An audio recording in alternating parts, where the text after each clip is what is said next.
starting a little bit late because my call with my current client for my design consulting overran. That's a project I've been working on. It's like an educational game I've been helping out with since January, and I'm coming up to my last week working with them now, which is great. So that's the sort of thing that shouldn't be happening anymore in the next couple of months as I get to focus more on the channel. And today is our monthly community stream, which may be becoming more frequent than monthly in the next couple of months. But I'm just getting up the games that we've got listed and hiding the links, because some of these are probably public and some of them aren't yet.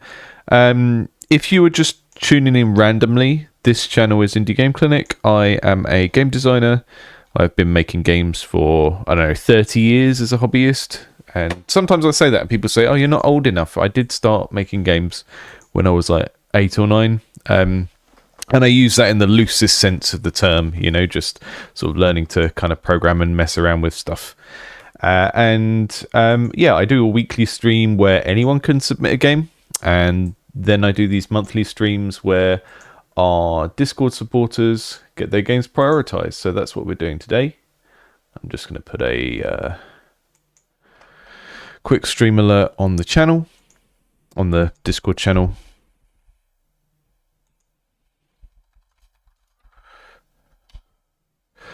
I've got like a backlog of games to look at, and some of these we've seen before. So what I'm trying to do at the moment is all the games that are in green.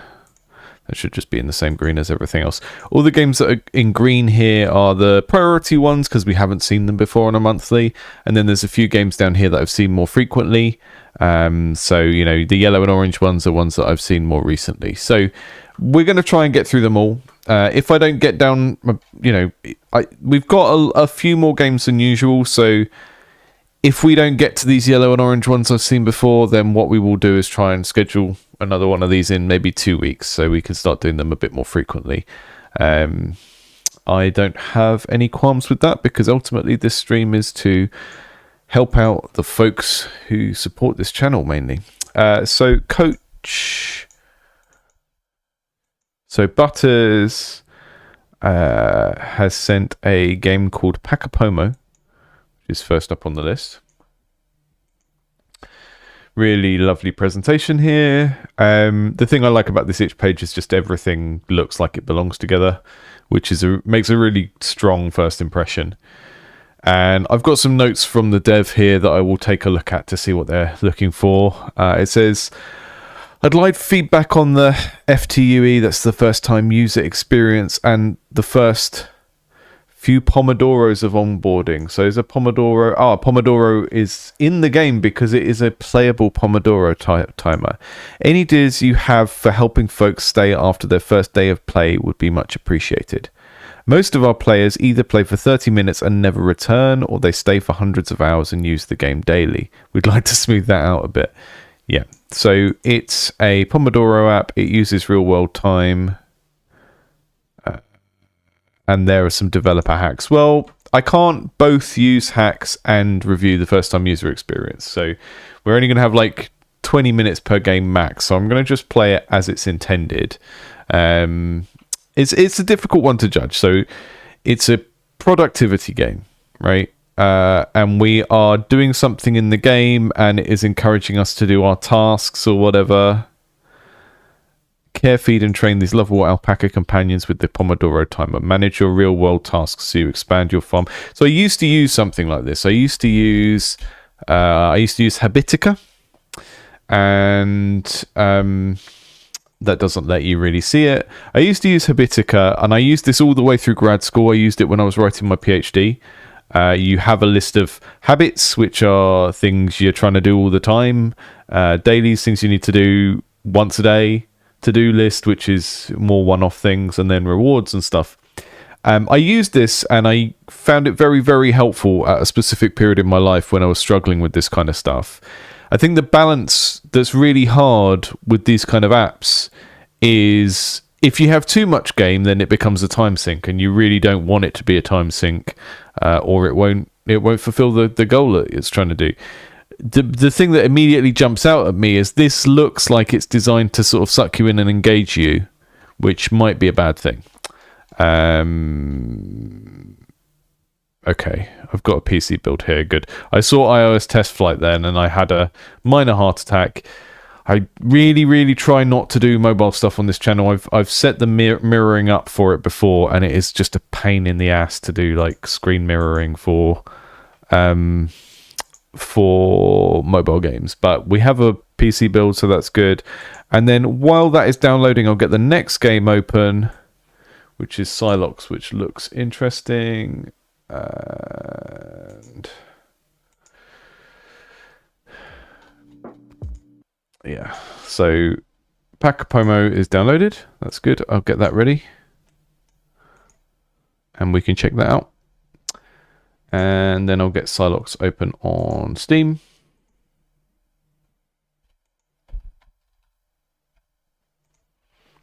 And installing.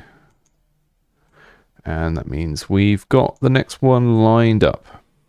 Sorry, I'm narrating the most boring part of the thing out loud, but doing these multi-game streams is a lot of sort of Flight of the Navigator cockpit type god tier streaming skills that I'm slightly too slow for. Okay, Pacapomo, here we go. Tap to start. So presumably this is just the first time user experience, because if I open up a productivity app and it stops me with the start menu, that's already a point of friction, right? So if you think of a productivity app like Habitica, which used to be Habit RPG, you want to open it, you want to quickly do a thing, you don't want it to stop you in any way. But I think this is a Pomodoro timer based one, so it's not going to be exactly the same. New game. Start tutorial. Welcome to Pacapomo. Tap Louis to help to increase his friendship gauge. I will. He loved that. He did. Look at him. It's a cheeky little guy.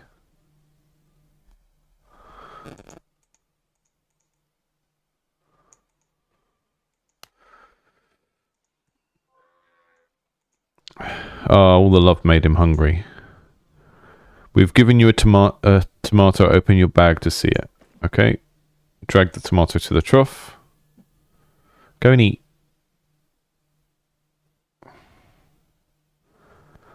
I love the visual design of the timer. Great job. Lewis is happy and fed.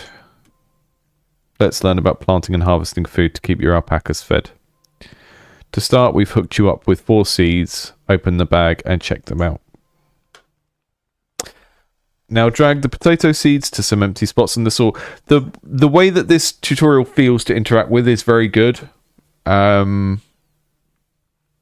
Everything feels polished and crisp, and it's doing what I like to see in a tutorial. Now, there'll always be people that say tutorials are bad, blah, blah, blah. It's because when you have a good tutorial, people forget about it because they've done it and they don't think about it ever again. This is the format I would encourage most people in most situations to use for a tutorial, which is it just tells you what to do at this moment in time. It doesn't go into lots of length explaining why you need to do it. It just tells you to do it. And then you can learn why you need to do it, later on. Your seeds will start growing once you start a Pomodoro session. Okay, let's learn how to use the Pomodoro timer. Focus and break. Yep.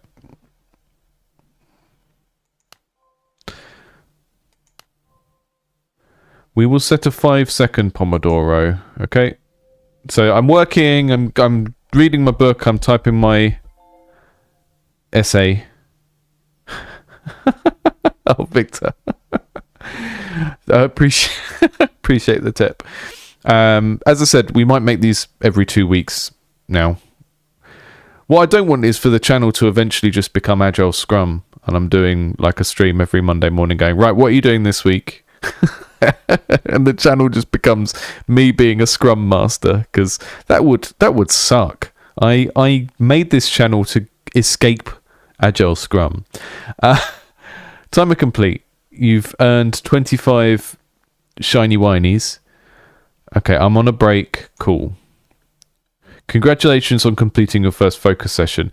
Now, I kind of like the fact that the world was hidden when we were supposed to be focusing. I don't know if that's the normal flow of the game, but I was getting this gut feeling that I'm going to, press the button that says... I'm going to press the button that says I'm doing some work now, and then loads of animations would start happening and distract me from that. That didn't seem to happen. It seemed like they hide the world and stuff is going on under that screen, and you don't get to see it because you're supposed to be doing something else. That is neat. That is a very, very good design for purpose type thing.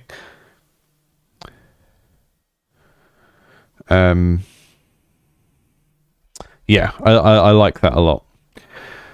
Right, it's time for break. During break, pet your alpacas, plant more seeds, or just relax. Sit back and be proud of your work.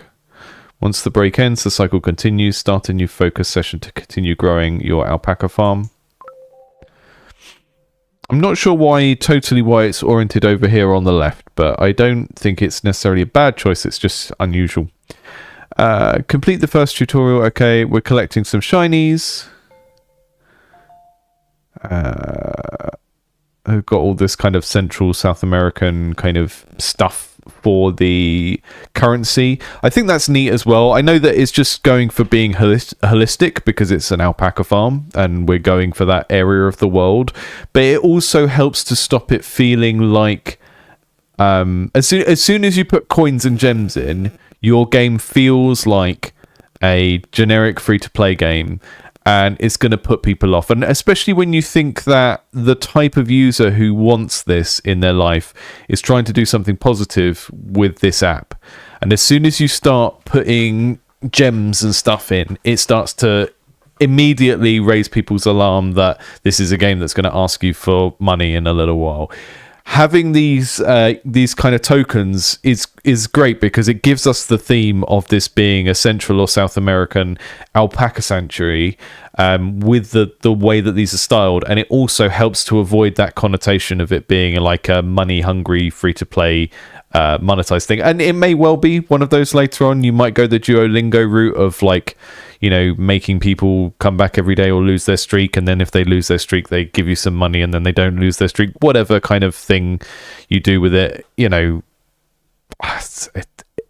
it's that's neither here nor there. But I do like the fact that these currency designs avoid that connotation a little bit.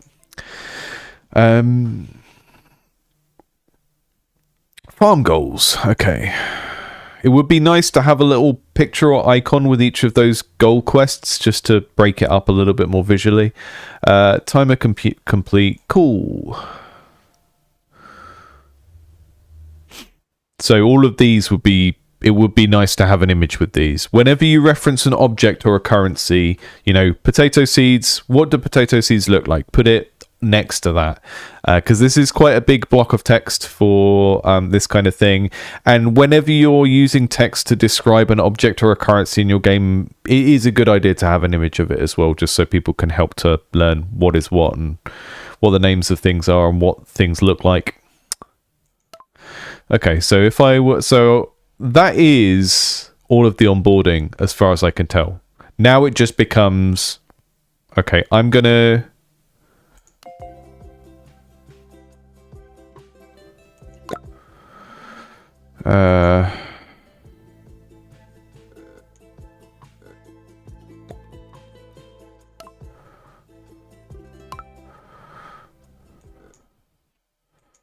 So now that is running, what I'm going to do is go and open the next game. And we'll come back to that maybe later. How do I minimize it? We're going to use the Pomodoro timer when we're testing the other games. But yeah, I think that was decent onboarding. I'm not sure why the tutorial text was over on the left so much. I guess it was so that you can still see the world within the window. but maybe nudging it a little bit more to the center and making sure there's iconography and images whenever you mention an object that people are supposed to recognize, really. But that felt very smooth to me, and I was kind of pleased. And it didn't do what I was worried about, which was you press the button and say you're starting to work, and then the game suddenly starts trying to distract you because it hides itself, and that's neat. I really like that. We'll come back to it in a little bit later and see what stuff I get to plant and do after I've done this Pomodoro on Silox. Silox, let's quickly have a look at what the Steam page says for this, because this is a playtest. And let's see what's going on. It's a short, minimalist base building game with a touch of worker placement and strategic expansion. Yeah, so I remember, Moon, seeing your trailer for this in our Discord that looked quite neat. It's base building. It looks a bit like base building that is actually kind of Factorio type stuff. Yeah, I generally like these. Already getting good vibes from that menu in terms of like the amount of little bits of kind of juice that have gone into that. It like hover over states and stuff for the buttons.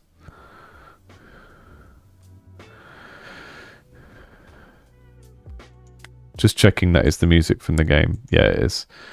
Cool, okay. So move the camera by holding the right mouse button. People will want to use WASD to do that as well. So even if you don't tell people that WASD is for that, you might want to have it in there as well. You need resources to expand your base. Click on the industry button and build a lumberjack. Okay.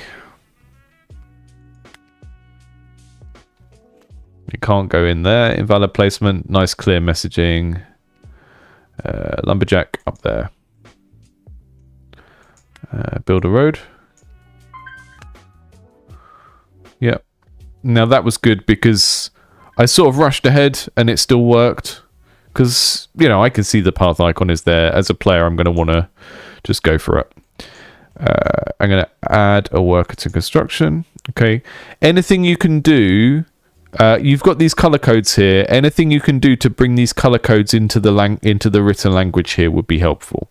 So either highlighting the word construction with that blue, or putting like a blue behind it or something. That would be helpful. Waiting for the things to be built. That's got no workers in it. Presumably they're going along there. Assign one worker to production. So yeah, production in purple so that we get these associations baked into the text, because you're using them quite consistently in the game. You've got this menu has blue and purple for construction and production. We can see these characters, these little circles, what type of worker they represent, but it's just not mirrored in the way the text is done. You're producing wood now. Let's take care of stone. Okay.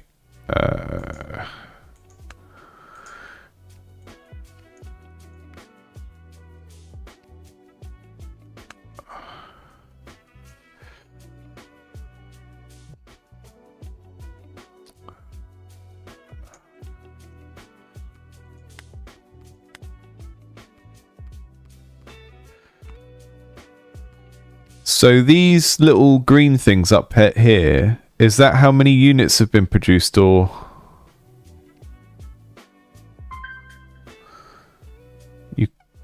is it how many things need transit? Because it's the same green as down here. We're going to get some tower defense as well. This reminds me a little bit of Rimmed Capsule, which is a very, very minimalistic base building game from a while back. I like what I'm seeing so far.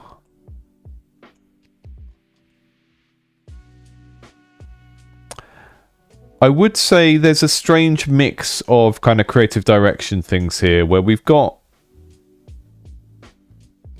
These are kind of, I guess, cute steampunk almost. You would kind of think these are in terms of their iconography, but then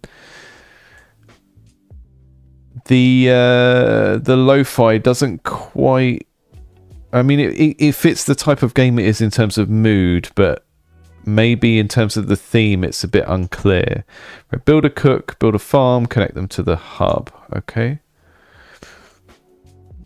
Gonna put my food stuff over here. Looks like they can be a bit closer.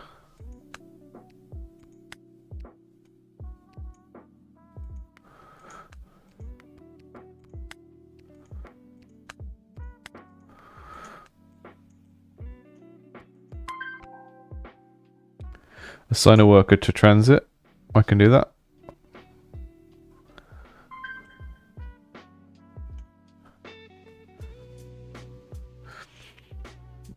What I don't understand is why my construction workers are going up to these buildings that are already finished. Like, I've got stuff down here that the construction workers should be building, and they have decided instead that they're going to go up to the buildings that have already been constructed. Which I thought a construction worker would go and construct something that needs constructing, but they're doing whatever they want.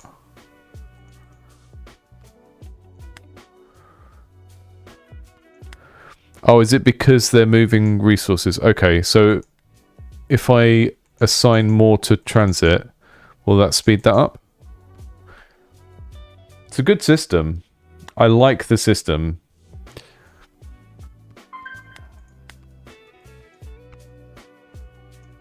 There we go. So they weren't building because they didn't have what they needed to build yet.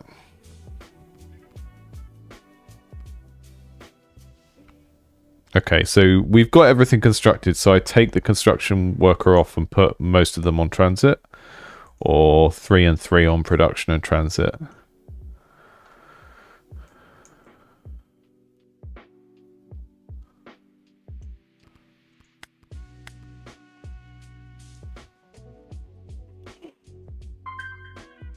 That's alright, Antonio. Thank you for sending the game in. I did enjoy God Save the Creatures. I think once I hit that level, I don't know if it was like level 5 or something, it would just started melting my brain a bit too much. Okay, you need to defend yourself from attacks.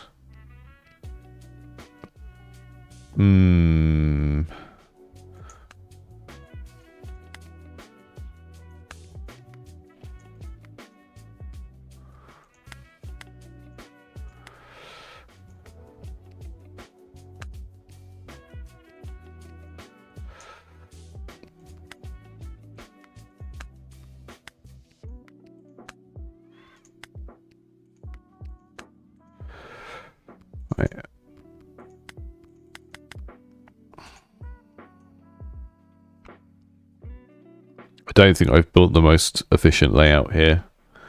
I'm also in the wrong place for the resources. There we go.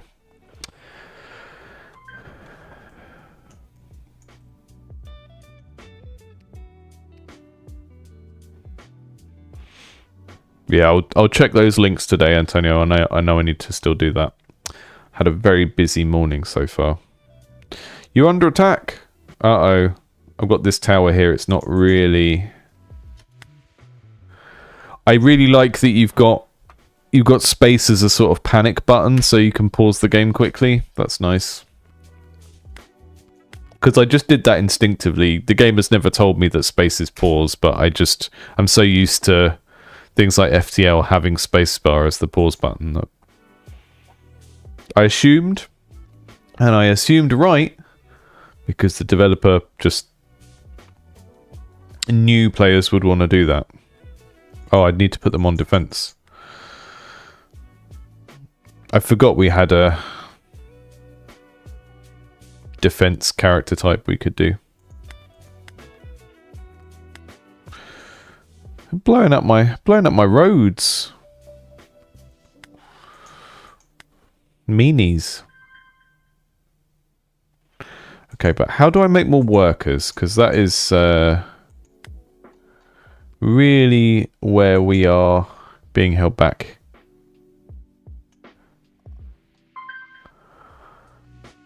Hi, Cadenza. It's going well, yeah. We've had a busy morning. This is neat. I can't remember what it's called. Xylox.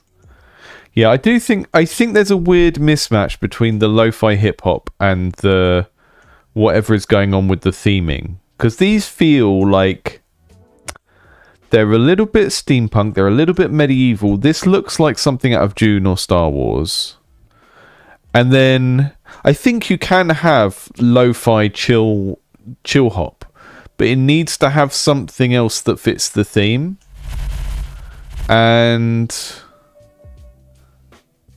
at the moment, this is very sort of cafe music. And if you had something about if you chose chill hop tunes that had something that sounded a bit more fantasy themed, or even something that sounded a bit like Victorian or something, then it would sort of just gel a little bit more. It feels...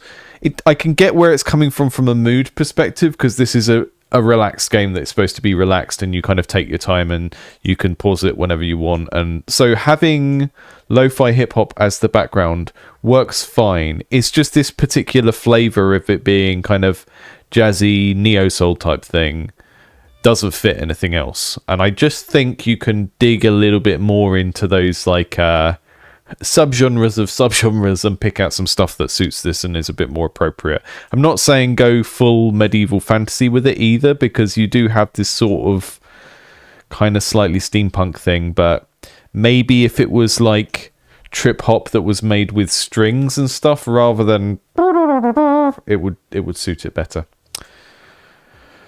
Or 805. Oof. Good morning to everyone who is tuning in super early. Normally this stream starts like an hour earlier, so maybe it's a better time for some people, but okay, take some people off defense, put them on production. We don't need anyone on construction. Put everyone on production for a little bit. Speed the game up. The attack is going to happen at the start of day 7. And it's telling me to do some upgrades. So let's see what they are. I can get a house. That lets me create workers. Amazing. And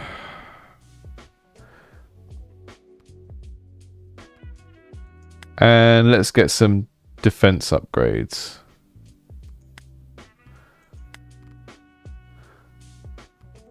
I'm just kind of clicking on... I'm not going to think very hard about this right now because we don't have very long with it, but...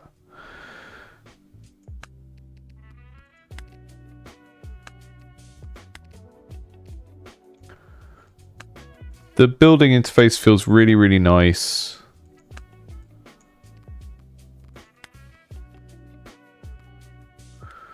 Really nice. So I'm just going to queue up as many of the things I want to build as possible. And then let them all get built in one go, really. Farm can go over there, so it's between that bomber and that arrow guy. And iron mine can go over here. I get a little bit too caught up in the theme and being like, I want my iron mine to be near my quarry and not near my lumberjack, because I sort of forget that I'm playing... Well, I'm not playing the Settlers, I'm playing the Settlers Abstract Edition. Okay, we're going to get attacked. I probably haven't built enough defenses. I should have paused and planned all of that bit and then let it run again, but, you know.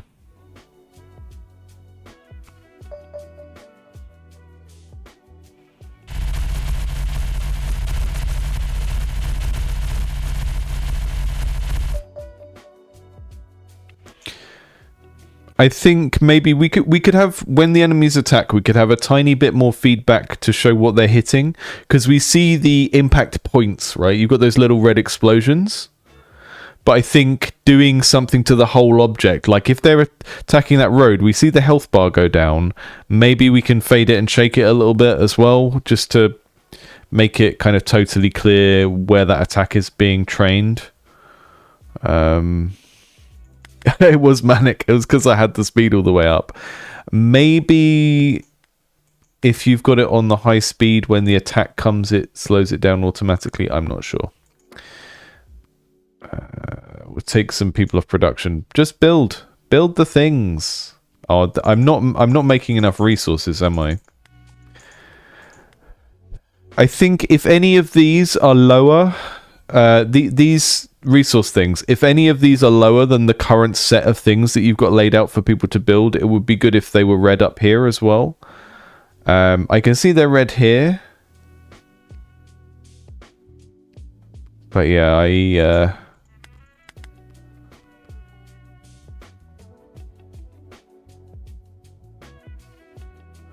we're getting a bomber. We're going to be able to defend a little bit better when that skull hits us in a second. We keep everyone in production for a minute to make more resources and maybe put 4 on defense. I'm not sure how many things I can defend with, really.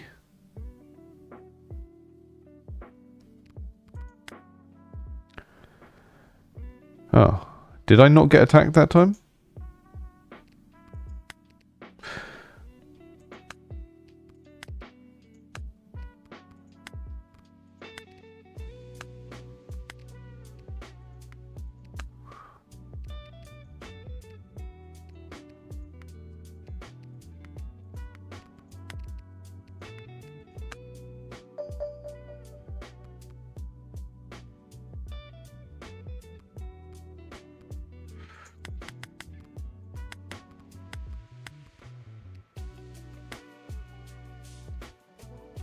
Something weird happened with the attack timing then. I missed an attack. Like the skull got to the day marker and I didn't get attacked, and then these guys just showed up randomly later on, and I don't know what's happening there. I think the timers got out of whack with each other.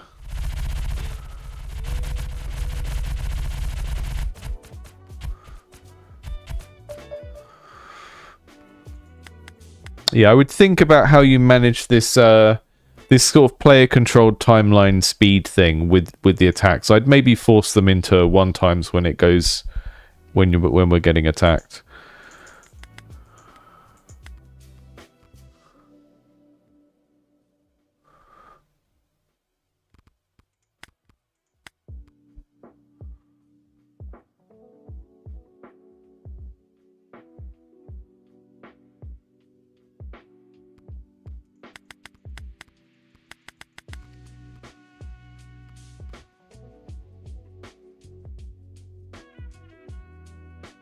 Not sure what happened there as well. I saw a character just sort of die, and I don't... it was because we were low on food. Okay, cool. So yeah, I think you can probably see... I'm going to move on to the next game now, but I think you can probably see from me playing there the things that weren't registering in terms of what was happening. So I think when we hit the point where we're getting attacked, we need to slow it back down to 1, even if the player's on 2 or 4. I think the hunger mechanic triggering on the characters when they're dying of hunger wasn't totally clear what was happening. I could see it was saying we're running out of food up there. I could see that their health was going down. I wasn't immediately sure what the link was there.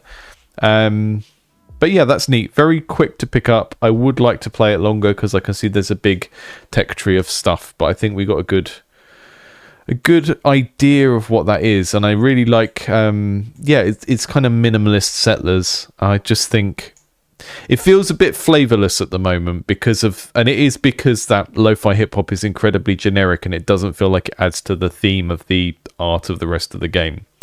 The rest of the game, when you kind of combine the UI style and the kind of design of the buildings, it feels sort of diesel punk, kind of like the world of Dishonored or something like that, and the music just doesn't quite gel with that. It's great mood wise in terms of, or tone wise in terms of like the style of game it is, but I think it's just not quite making sense.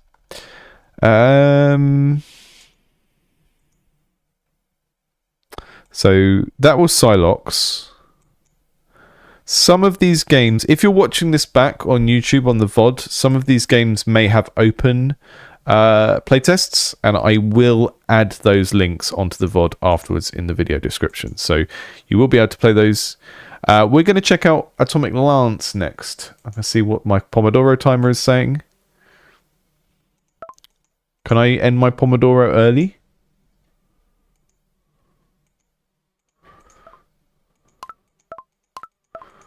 I'm done studying. I'm done studying Psylocke. I want to stop the timer.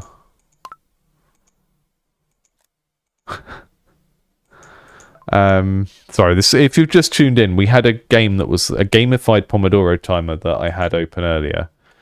And, oh, there we go. Stop. Yes!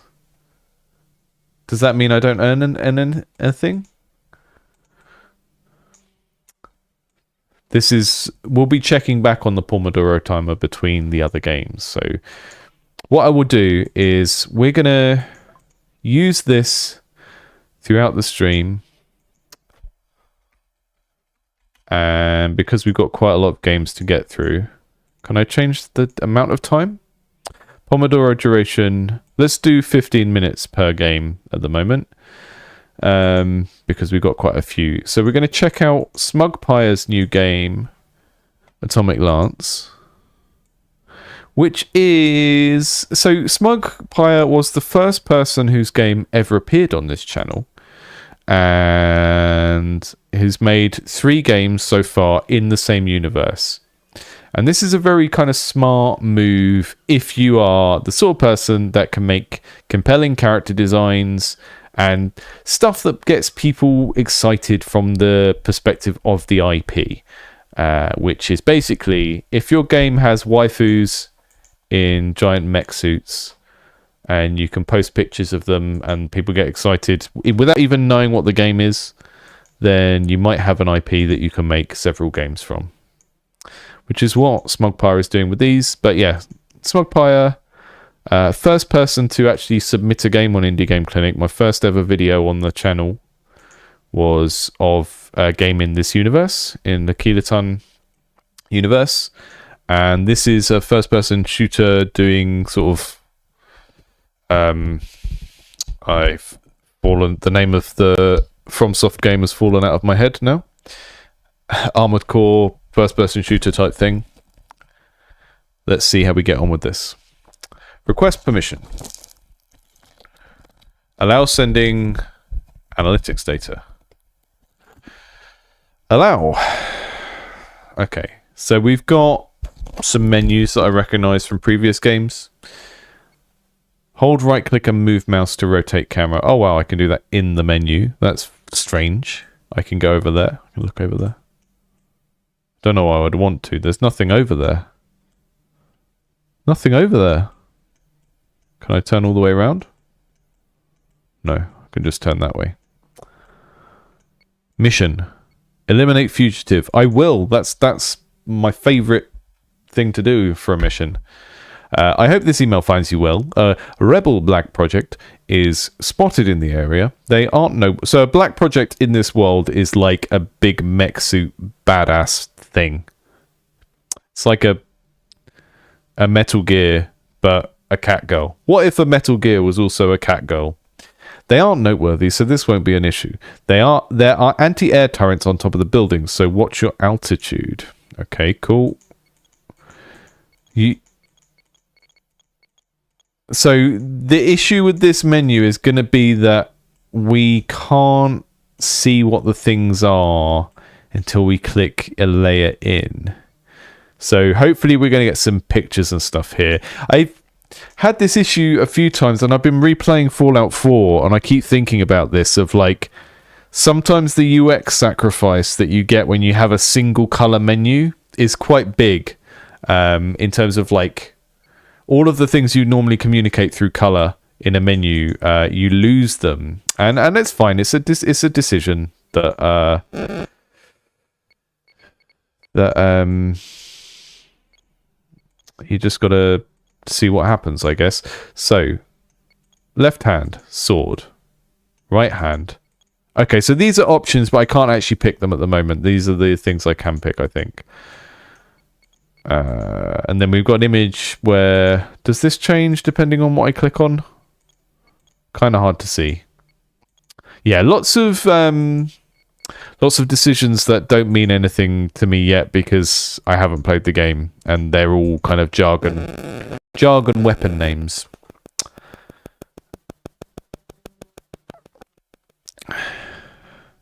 Thank you, Patricia Wackus Bonkers Jr. the Third, if that is your real name. So far, so good. We got a big jump. We've got a shifter boost. That feels nice. That feels like a nice set of things. And we've got like a sort of abstract grey box type level. Control to overboost. That feels fun. So we've got costs up in the top. And when I overboost, it does damage that is going to give me kind of repair costs. Weapons left click, right click. Q and E do... Whoa! What was that? Why do they go over there? They need to lock on, I guess?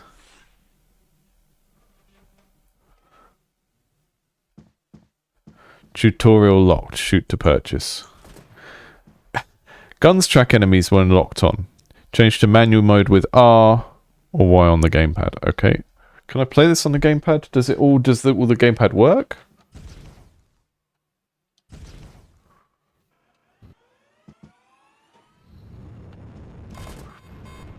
Okay, I'm playing it with the gamepad now.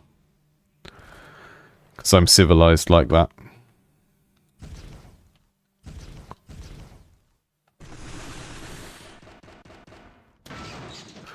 It's not obvious whether or not I've locked on.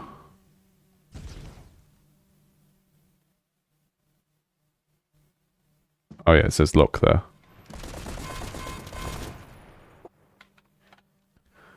Did I die already? What was happening then?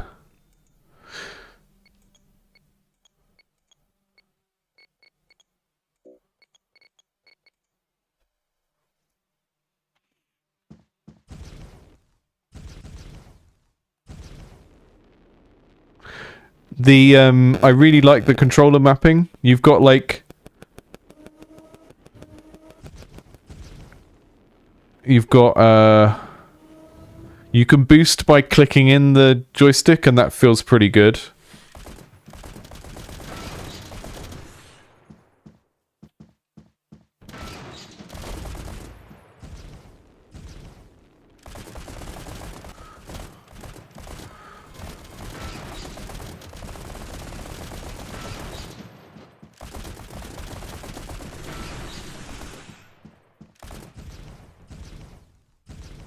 So we've got effectively like infinite jump pack, but we heat up when we do it as well, so...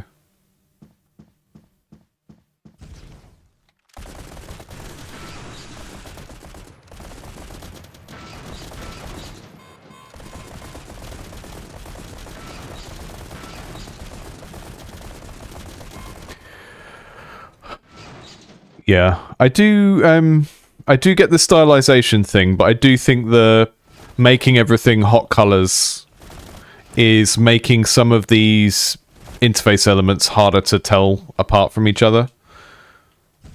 I get that it's a kind of stylistic choice, but it does make it difficult. I think if you wanted to take the edge off of that, then focusing on having the background, making sure that the background is darker and less saturated, probably.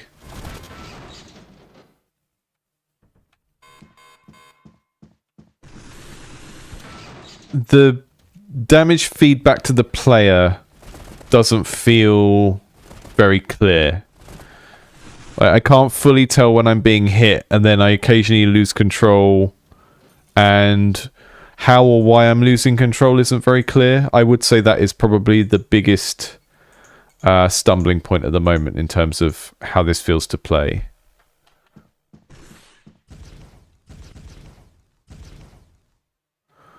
A sword attack does a boost as you do it.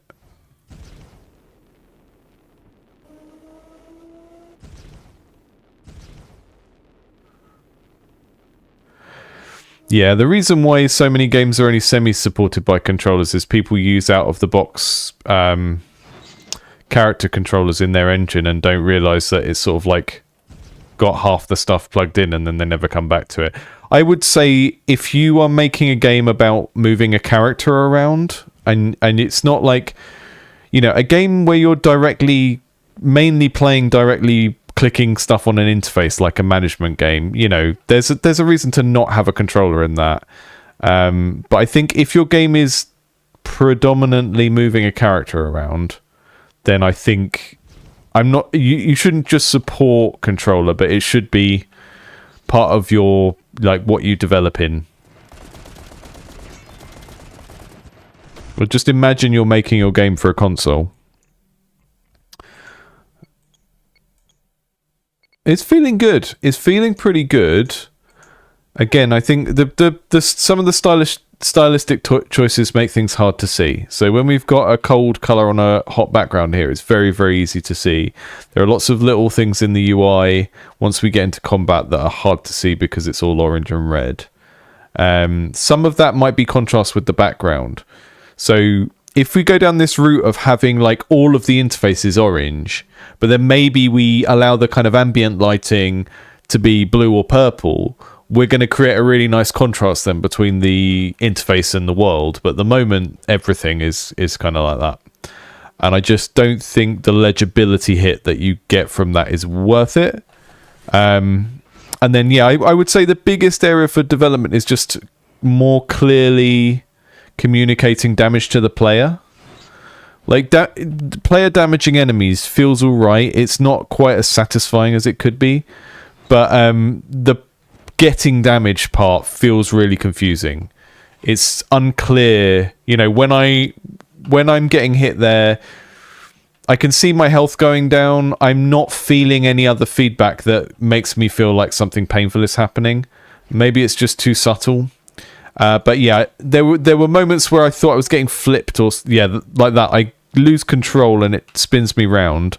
I'm not totally sure why that happens, and it just needs a bit more communication around what is happening there, and if it can be avoided, because I can see someone's hit me with some special thing that messes me up in a particular way, but I can't really tell why that is or how to avoid it. So it's feeling good. It's definitely, you know, one of the things I really like about the resurgence of all these kind of movement shooters is they really make good use of a game being 3D. And I know that sounds like a bit trite, but a lot of the time, if you think of like one end of the scale, you've got fully like a realistic looking world, like a Naughty Dog game, like Uncharted or The Last of Us or something.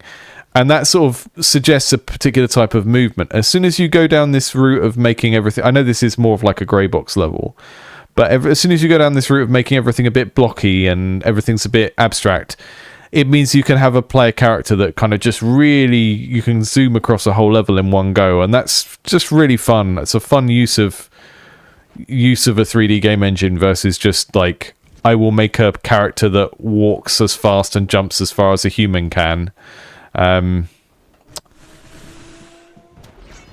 The mech feels pretty good to pilot. I like jumping around and flying as the mech. I think the combat feedback is probably the weakest area in that at the moment. I want to give it a little bit longer because I said I would when we set the Pomodoro, but we've only got that one mission, so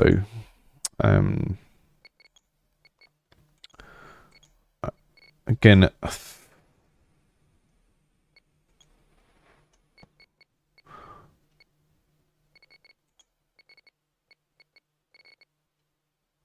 so these are all the same at the moment, I think. Oh no, new part is over there. See, I feel like the new part should be on the left because it's closer for us to compare. Railgun.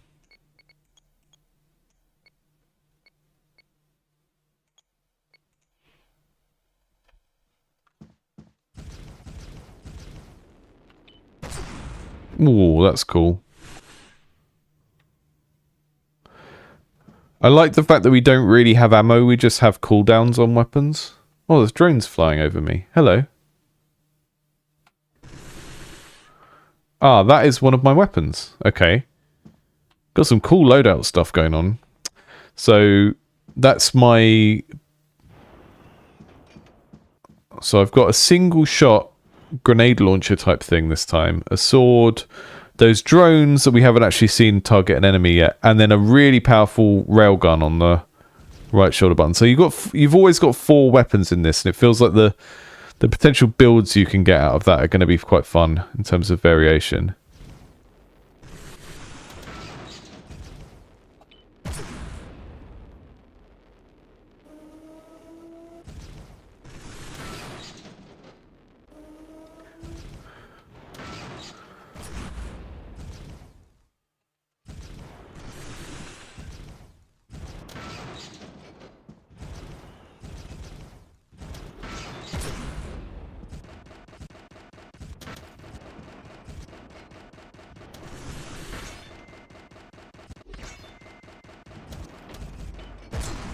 Bit harder with that weapon setup.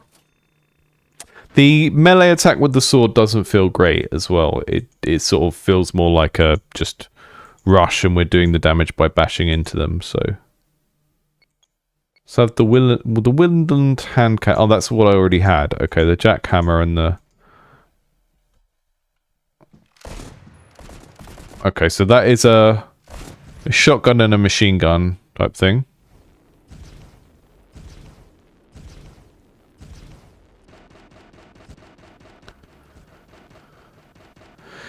So that costs thing. So when I was overheating, then my costs were going up. That sounds too much like gunfire, I think. I think when the costs go up, it sounds too much like gunfire, and in a game about fighting with guns, that's potentially confusing. So, I don't know what I can see that you want it to go kind of have that staccato feeling because the text is hitting in that way, but you might need like a boo boo boo boo boo or something like that rather than a gunfire noise, because it's just too similar to stuff that's happening in the game world.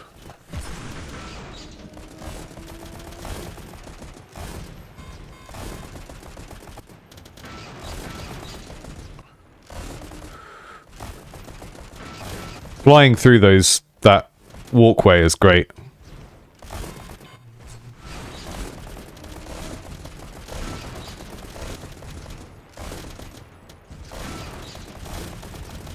Yeah. I am jumping flash on bath salts.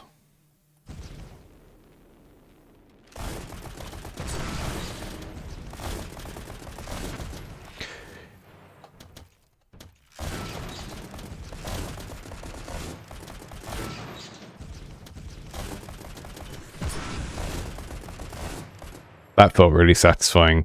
You're going to have to work out some sort of counter for that kind of circle strafing, because that is going to become the thing that players just do the entire game. Maybe some things could have like some sort of laser whip. They sort of register which way you're circle strafing them, and then they laser whip you the other way around. That could be quite cool.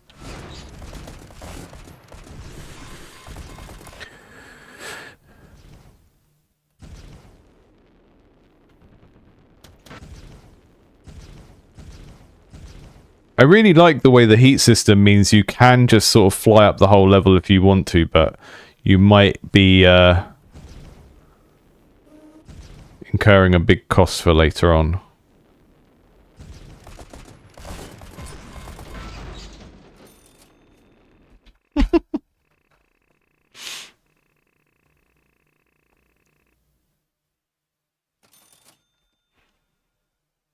Oh, okay, I'll turn the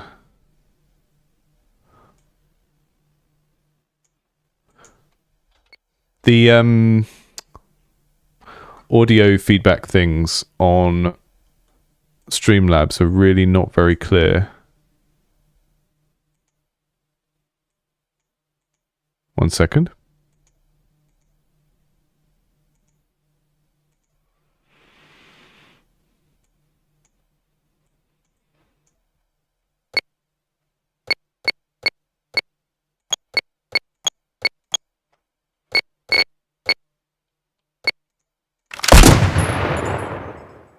Is that better? So I've got a ducking thing so that when I'm speaking it makes the game quieter. It's very hard to get that right with multi-game streams.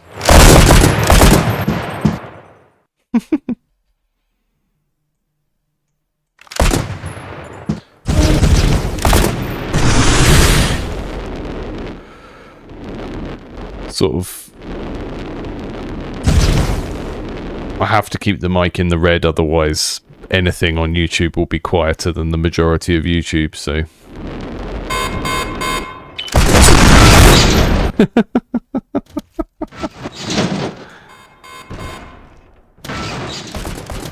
There we go. Now the game's only in the yellow.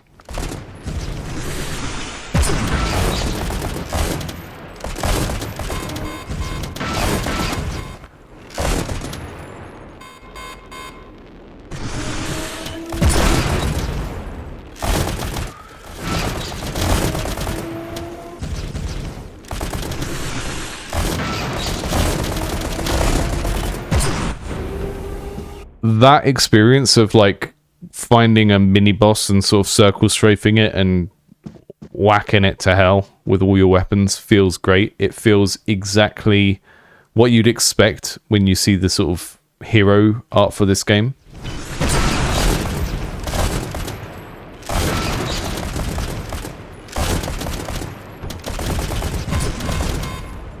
Oh. But yeah, I think there's some sort of jamming attack that they're able to do that stops you from being able to turn properly. And I think when that happens, you need like a big electroshock thing around the screen on you. Otherwise, it's just not clear what's happening.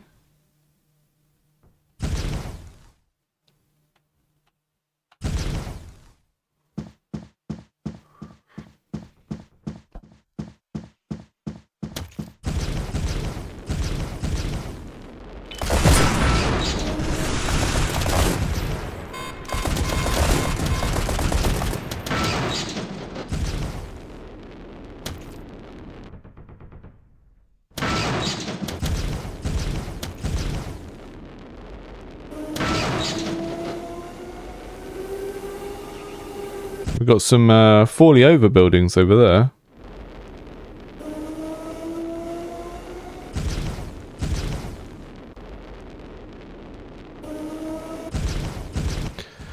Yeah, I think we're going to need a lot more different bits of feedback for certain types of things.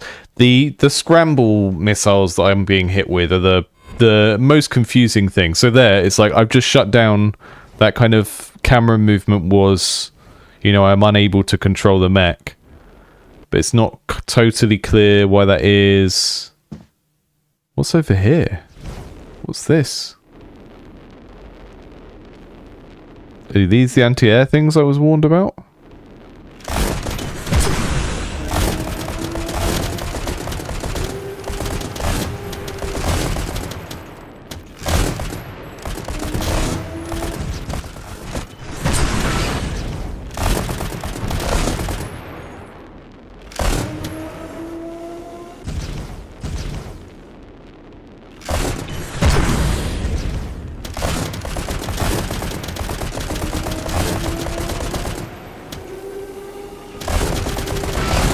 I have to shoot it in the hole. I died. No, I've still got a little bit of health left. There's a goal over there.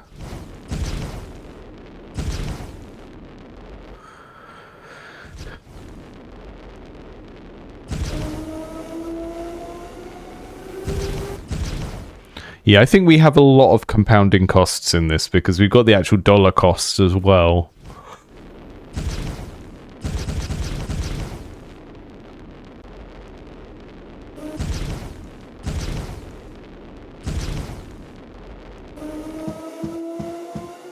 We also need to go when we land on the ground and do a little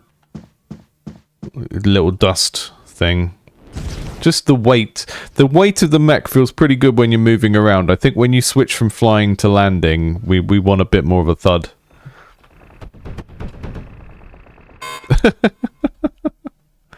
There we go.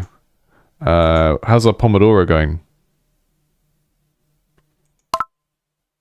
Maybe it wasn't even started. Oh, okay. Cool. Got some potatoes. Got some potatoes. See, yeah. This game, when we looked at it earlier, I was saying you should use these images whenever you mention a food item. And here they are. They are right here. Hello. Who are you? Would you like a tato? You can have all my tatoes. Okay, what's next up? Maybe waifu don't make that heavy sound, you're right. Where is my spreadsheet?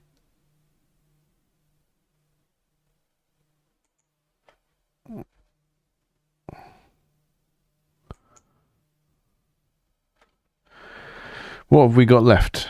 I'm just marking off what we've already seen. That was Atomic Lance by Smugpire.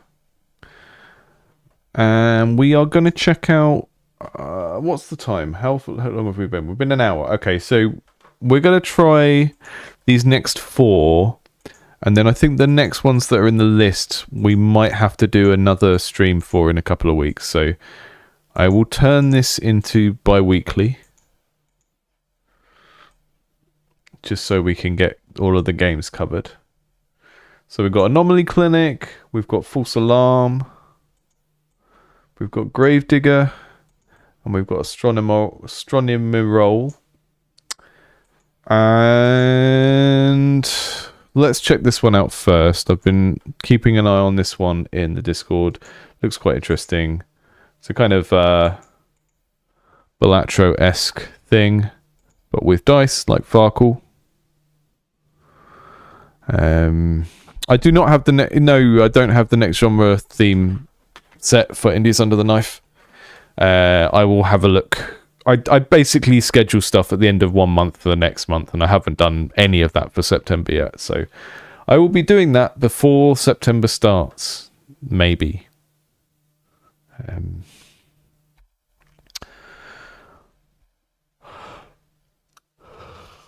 How to play. Make hands by selecting dice.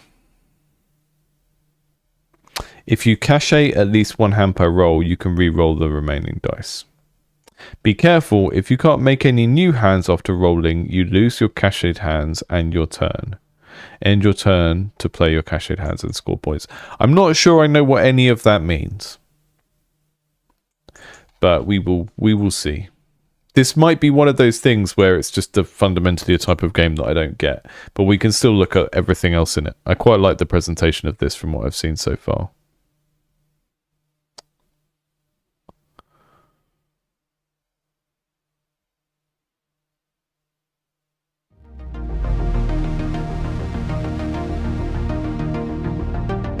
Yeah, if you're a community member and you're already on our Discord, I would always suggest putting your games in here rather than Indies Under the Knife, because that can take months. New game.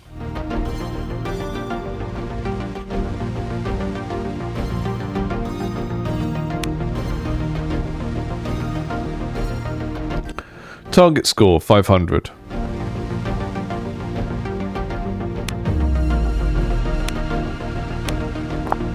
I don't know what anything on the screen means yet.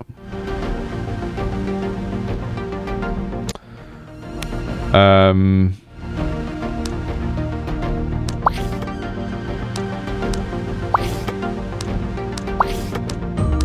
don't want a double of that. Okay, so this is what I'm scoring on.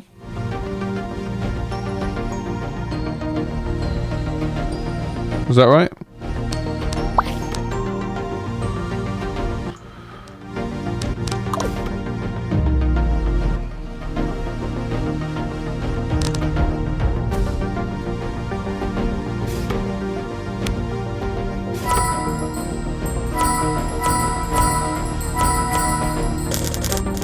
Lovely feedback. The point scoring feedback was really, really nice.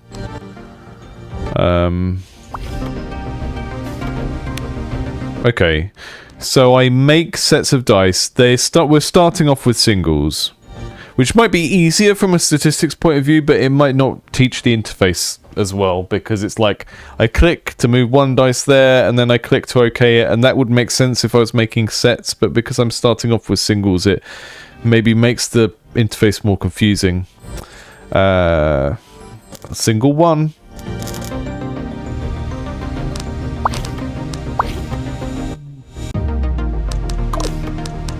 I feel like I should be able to click on them here to put them back in the hand as well, but that's small fry stuff, but worth noting, because sometimes when people just instinctively try to do a particular thing, you want to know. So this is someone that doesn't know how to play Farkle playing Farkle Balatro.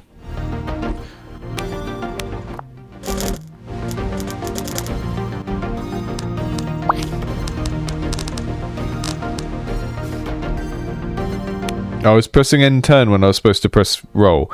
Ah, okay, I get it now. I get it. So I don't have any 4s or 2s, so I'll re-roll the set. And now I have a 4 and a 2, so I'll cash those. And then I will do that. And then I mean, I've still got a decent chance of either of those being a 4 or 2, so I will roll one more time. Ah, okay, yeah, I get it. I understand how to play Farkle now.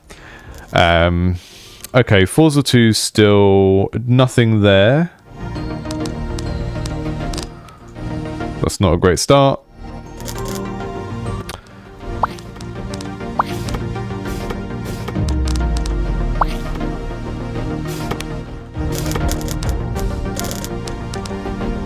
Ugh.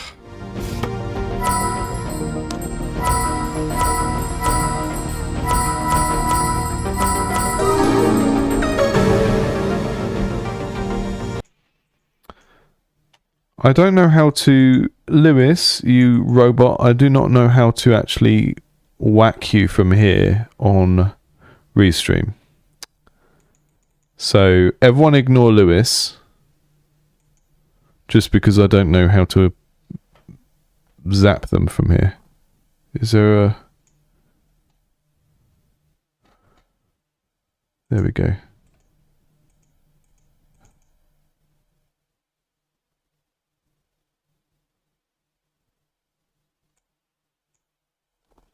There we go.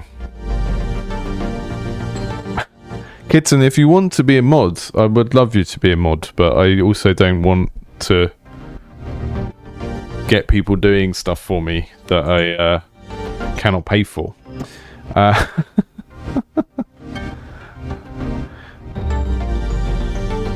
You can make... Okay.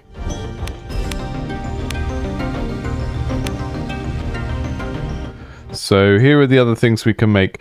The thing is, it was only telling me to make the singles on that level.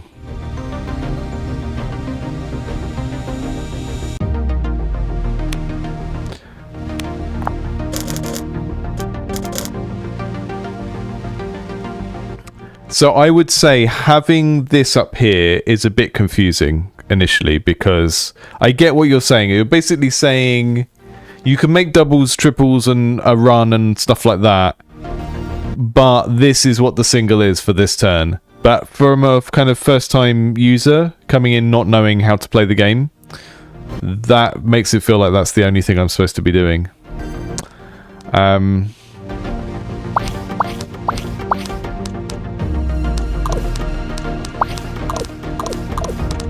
So I can make a triple there. Okay. And then I'll end my turn.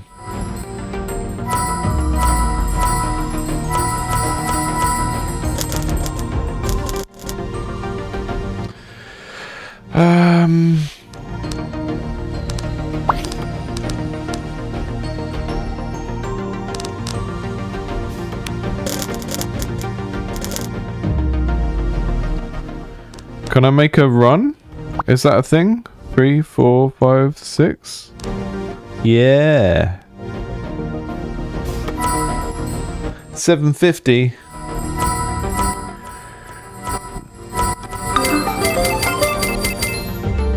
I would think about making the top bar pink just to help associate it with the colours of the scoring.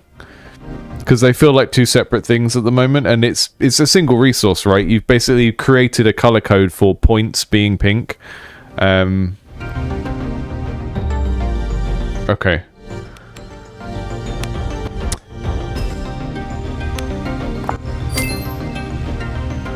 A single scoring die. Standard die, add die value when scored. Not really sure what's going on here, but... So, level 1. Level 2, target score is 50% higher. I can do singles with 1 or 5. Okay.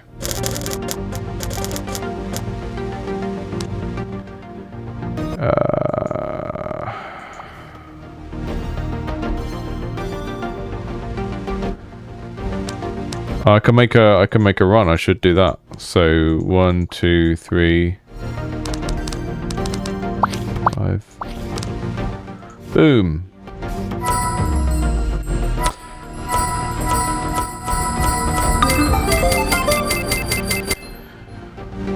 So Daniel asked, how does this game have interesting choices? I would say that a game like this is fundamentally about spotting opportunities, which is not really making choices. I don't necessarily think that stops it being fun. I think that's kind of alright. It works for me. Don't understand any of this. Too many choices. This is too many choices that I don't have any context for. Sextuplet. Okay, so this is a scoring condition that I can win. So I can get 6 of the same will give me a crazy amount of points. But the odds of getting that are so low. 50 for every 5 I roll. 3,000 for 5 matching dice. I think this is the most likely to benefit me thing. I think the big... The big swing in the odds between like having a bonus per die of a particular face versus needing to get 5 or 6 of the same thing. I can see why the scoring is set up this way, because the odds of getting those sets is so big, because we're not like locking a die in place and then re-rolling the others. If you were doing that, you might have more chance of getting these. So I'm just going to get those 2.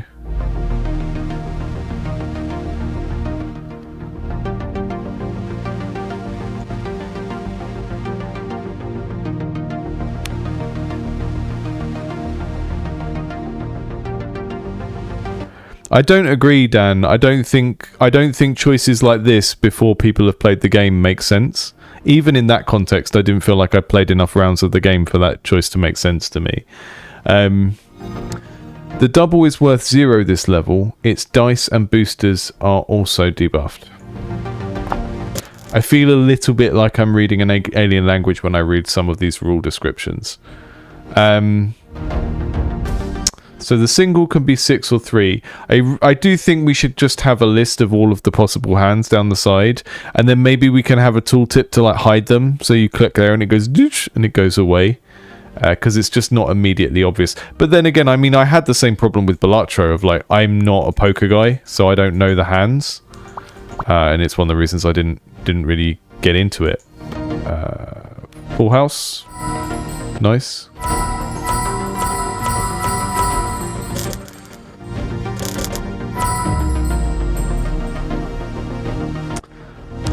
Got 3 2s, and the double is worth nothing, but we've got a triple, so that's okay. So I'm gonna... And 3 4 5 isn't anything, it's too small to be a run.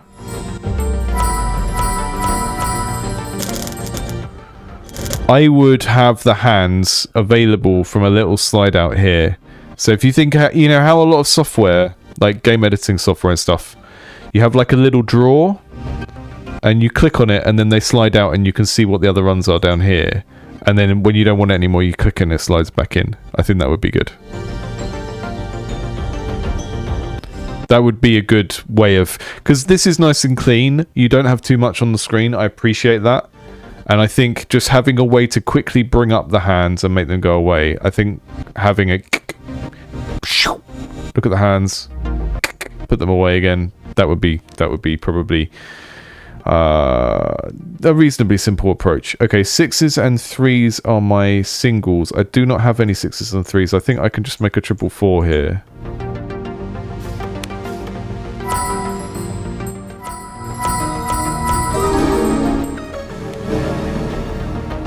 My problem with Balatro is I liked it mechanically, but I sort of struggle with purely abstract games. I understand why they're attractive to make, because you don't have to do as much stuff. But yeah, I really want this to have a talking mascot. I wanna hang out with a little alien.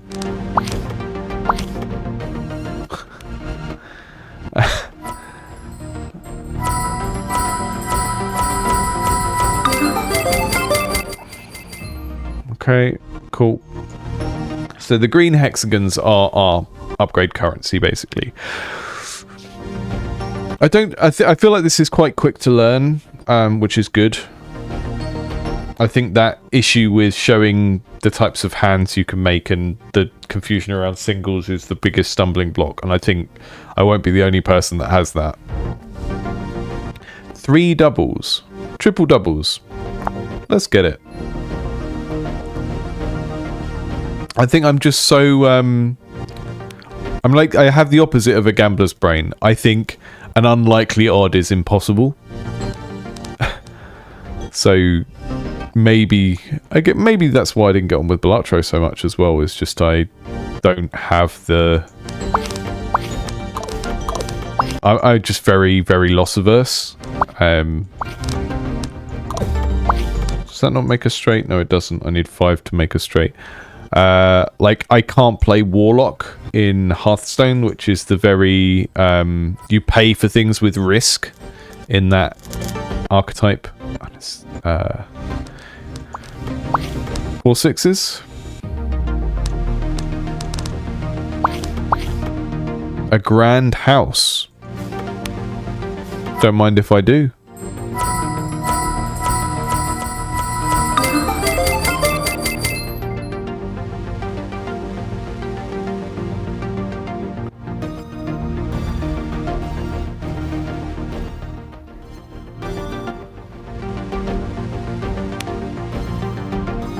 Yeah, Rolly the alien.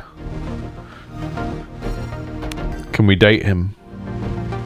Her, them. Can we date the alien?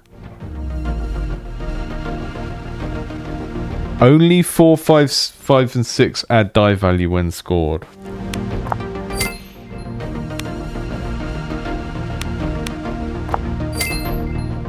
I don't understand what I'm doing. I have no idea what I'm doing. But that's fine. Only even dyad score.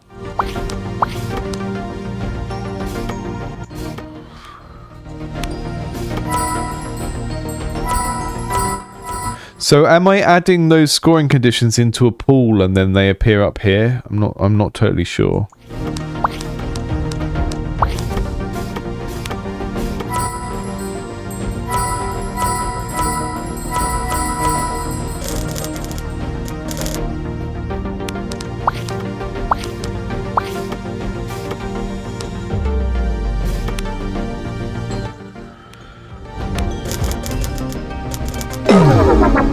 Oof.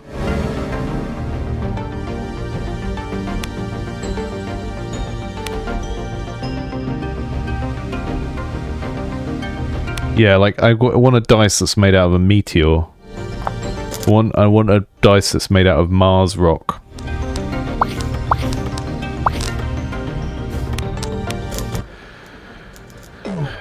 Oh, See, the bust risk just feels so high. I'm never re-rolling and not getting bust. Right. Which is not the game's fault, it's just Farkle.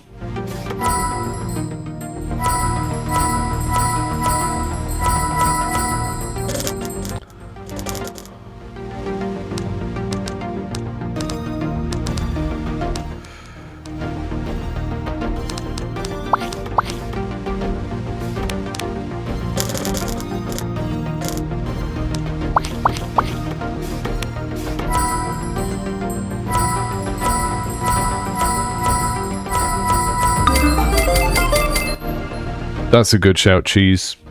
Having the number of rolls next to the roll button.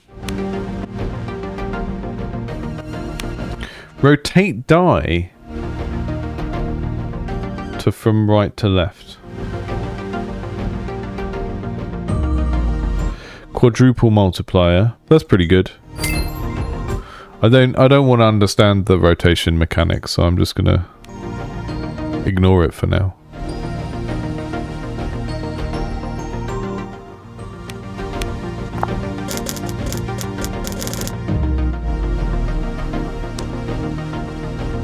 Right, 5 we can have a single, but we can also make a...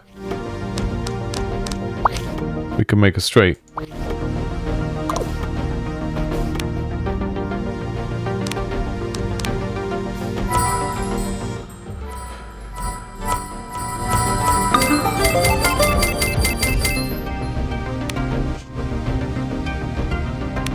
So we got some dice manipulation tools where we can flip the dice, we can change them round. That's neat. That's a consumable that goes in our little yellow backpack here. Good strong color coding here between this and this. I like that. I'm not going to use those yet though because they feel like they might be a little bit complex to learn, so I'm just going to ignore them. Right. The double is worth 0. Okay, had this before.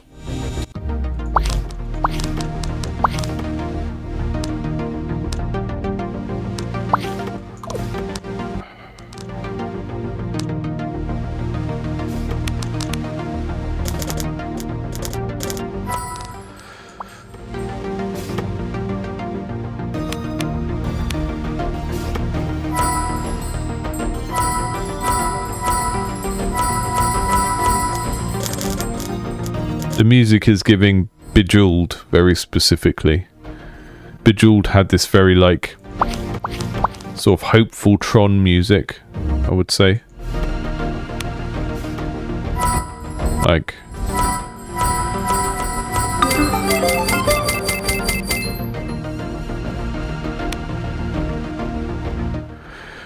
that's a good idea, Brainoid. Yeah, giving people consumables to onboard them into using them so they get used to using them and then they want them when they see the value.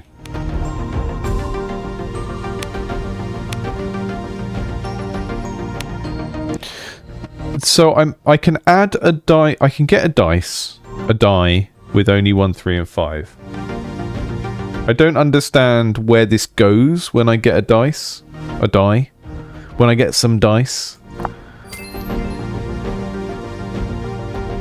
Is one of my die that I'm rolling with, has that changed? This is my set of dice. Okay, so that's the one I just got that only has odd numbers on. I think they do need... I think basically every time you give someone a dice that has different faces on, they need to be a different colour. And that will add to the kind of... the fun of collecting them. You know, it could be that an odd and even die, a relatively simple change. It's like one is pale blue, one is pale pink or orange or something. And then as you get the big boy die, they look like they're made out of different kind of types of cosmic space stones and stuff like that. But this is just, when I look at this, it's like, okay, we've got 5 of the same die and then one different, and the one that's different is like, it's very, very minute difference between these that makes it kind of hard to really kind of tell what I'm looking at. Double, a bonus on a double. Just go for the thing I'm more likely to actually get in the roll.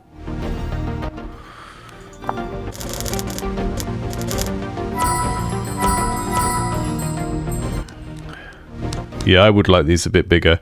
I think one of the issues is I wouldn't want to make it too much bigger, because then we just have to move the mouse further. So singles are 3s or 2s. Can I do a 666? Yeah.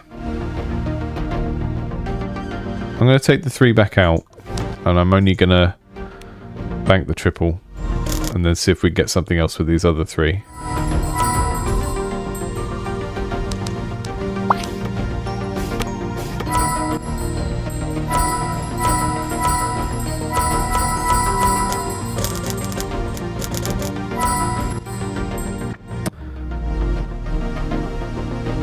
I think if it's too hard to make the dice 3D, then sort of replacing the satisfyingness of them rolling around with something else, like when they flip out and do this, having some of those kind of VFX that you have on the pink, so that they're sort of zapping around doing sort of almost shoot 'em up type stuff, could help to bridge that gap a little bit. 4 double doubles and a single 2. I'll just cash it all in one go.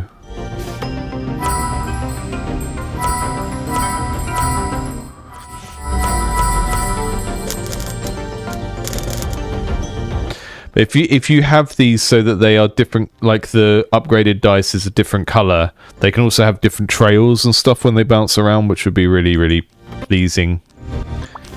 Pleasing. Triple doubles. Yeah.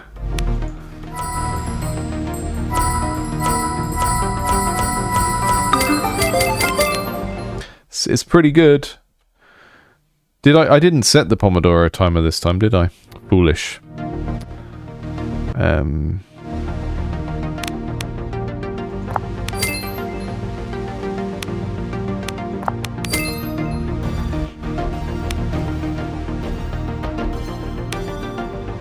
Yeah, I think at the moment it's like the UI is lovely. The music is very well chosen. And the UI is a nice way of sort of adding a bit of theme to something relatively abstract. And I think Bejeweled is quite a good reference point here. You've got that theme of it's sort of, it's relaxing, but it also feels grand. And that's a nice set of things to play around with. It doesn't feel too much like a casual mobile game, because it's got that kind of grand sweeping Tron type feel to the music. I do think like none of the theme of the game currently exists in the dice, and I think having the upgrading of the dice have a little bit more of a visual flair on it for like what the dice look like and how they fling around when they, you know, some of them have sparkles on and stuff, whatever.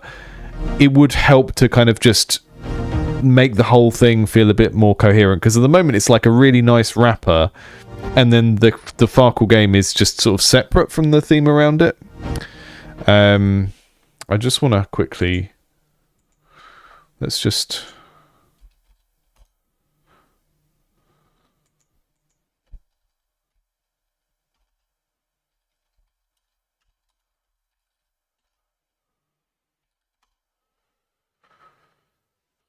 oh look, the classic.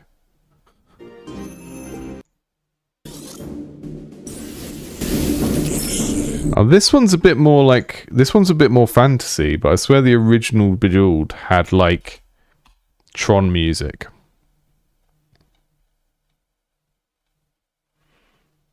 Is this one gonna have the Tron music?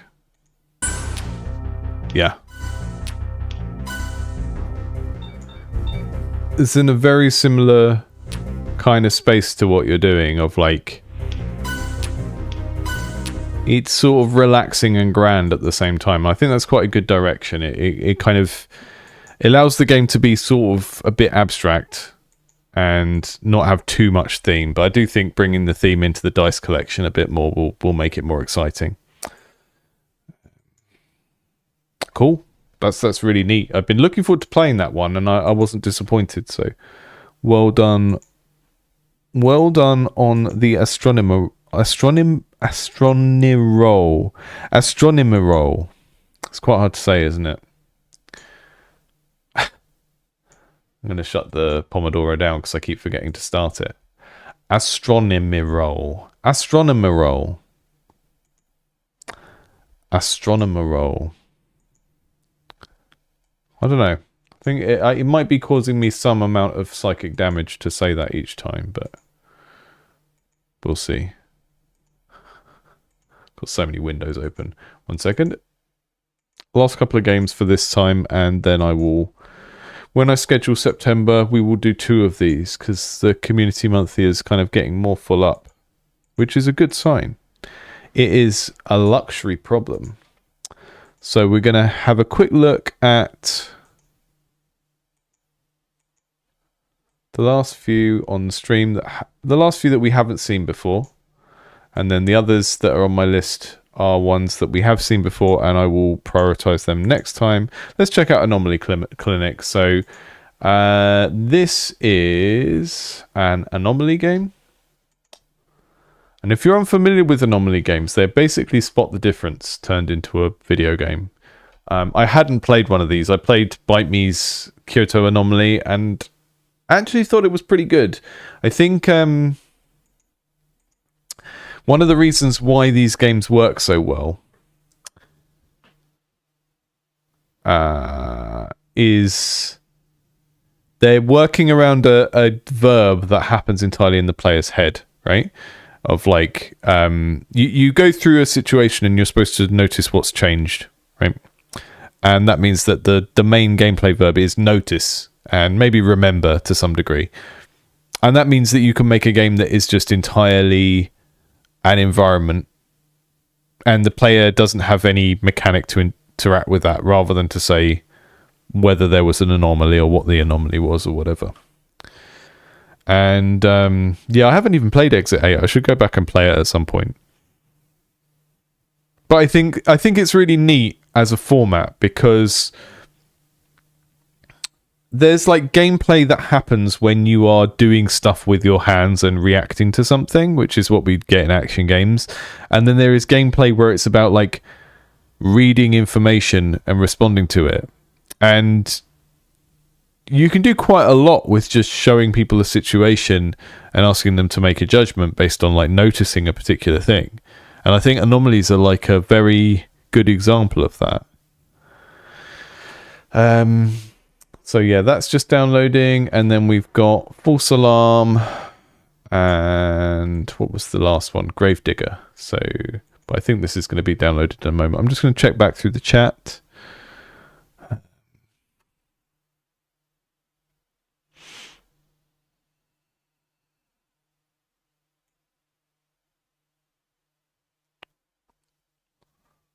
Astronomical. Yeah. Astronomical.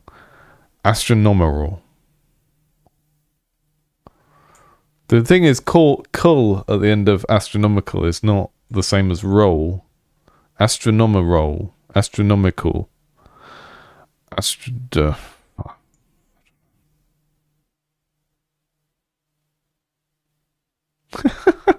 Wolf. That could work. Date anomaly.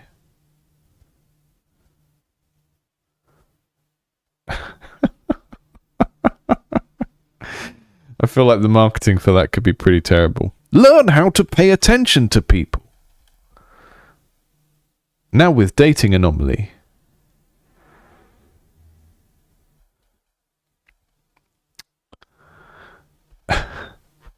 Yeah, Rob, I think you can use Steam demo features and stuff, but I think it's about communicating to that player what you are getting from them, you know? And I think when I'm getting early playtest feedback from players, I would rather get a smaller amount from people that understand that what they're playing is like an early build.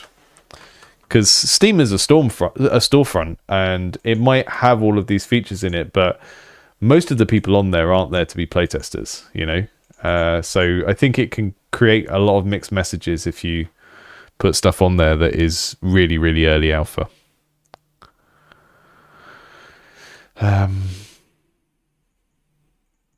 I'm going to be putting my game on itch in about 2 months, I think. I'm giving myself up until Christmas to make my public alpha, and I'll put it on I'll put it on Twitch. I'll put it on itch, and once I've had the first round of feedback of like things that are really inherently broken, then I'll start building towards like a beta on Steam. That's my kind of project roadmap that can be described in 2 sentences. Yeah, and the reason... So Hot Worlds in the chat said, I hate it when demos apologise to me for the demo being bad before I start playing them. Yes. It feels like it feels like the meme, the when you're mean to me, this is who you're being mean to, and it's like a little cat or a mouse or something. It's like, yeah, we understand it's a demo.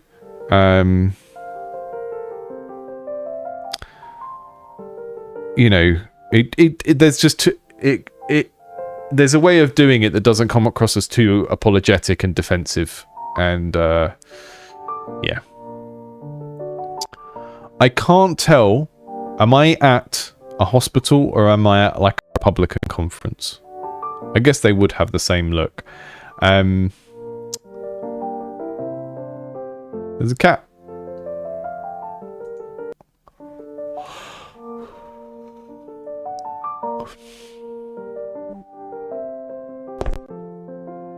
We've got a lot of motion blur.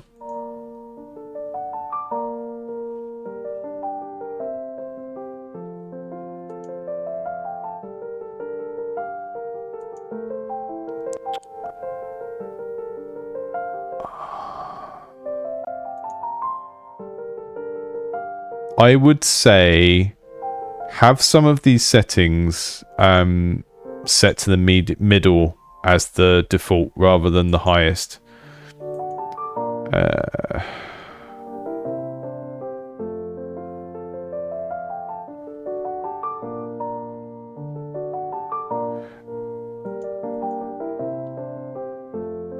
That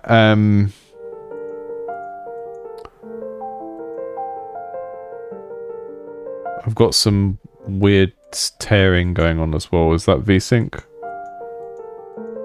On. Okay.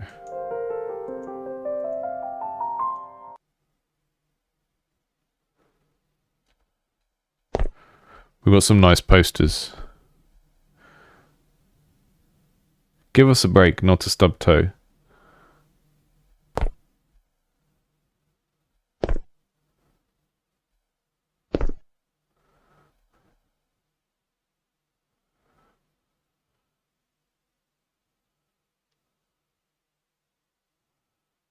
Warm food available.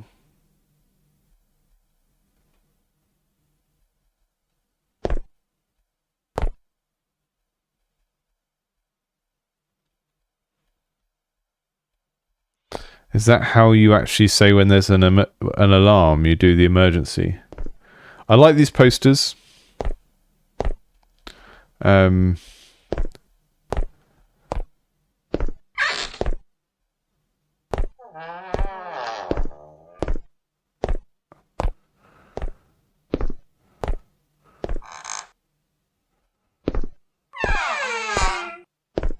This looks so much like that video loop that I use sometimes that was off on the Canva library. It's wild.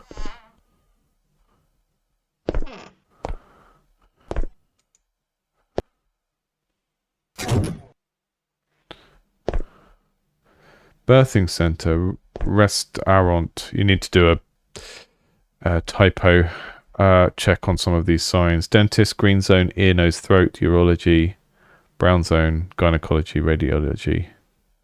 Walkway out. Who's been smoking in the hospital?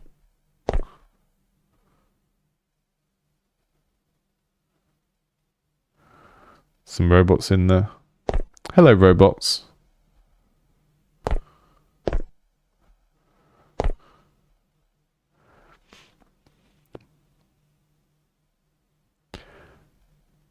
I just feel like no one takes an Unreal Engine robot seriously. You know? It's a really stressful job being an Unreal robot. You get blown up 10 times a day. Dentist. Can't go in there. You're getting dentist. Okay.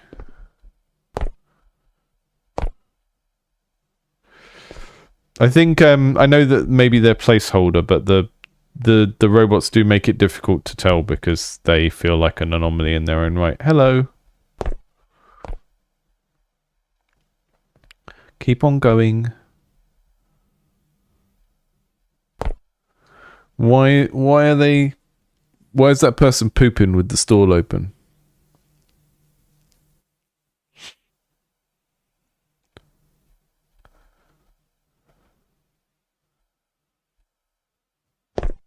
Hello. Where are you going? Oh, she's going into the darkness zone. Cat! You're not supposed to be in here. Excuse me. You're not supposed to be in here. Oh, are they going to walk into each other? No, they passed nicely. Hello. Would you like me to read you a bedtime story?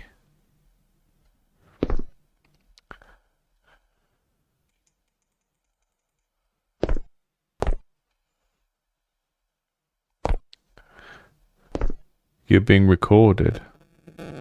Or else. Be nice to our staff or you'll regret it. That feels a bit like a bit of a vague threat for an official poster. Be nice to our staff or my dad will beat you up.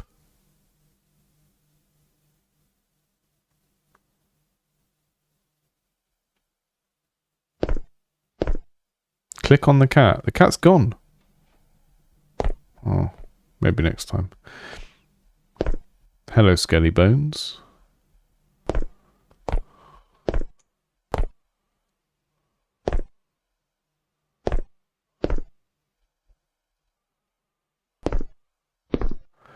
No anomalies.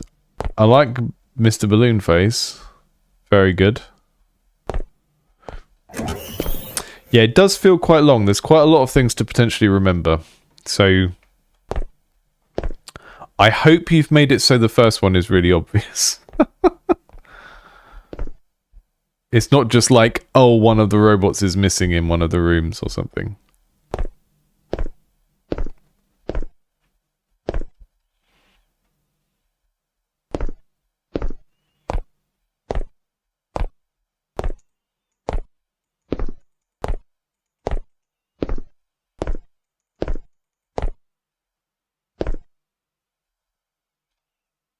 I mean, unless that was a different person, she was pulling a different face.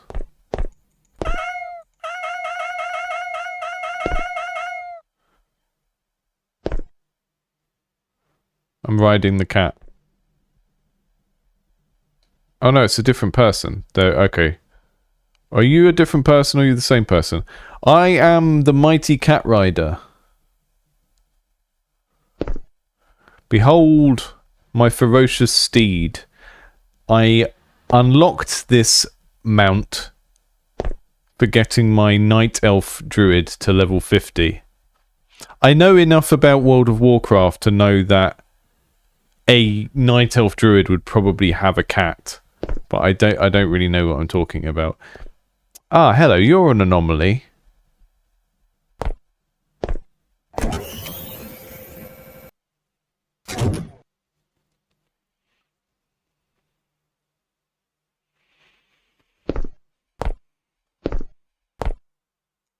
I really don't think people should be smoking in here. Are you the one that's been smoking in here?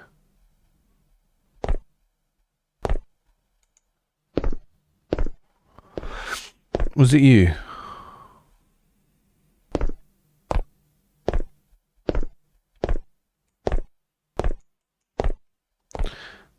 Yeah, unfortunately I don't have a hit the staff button.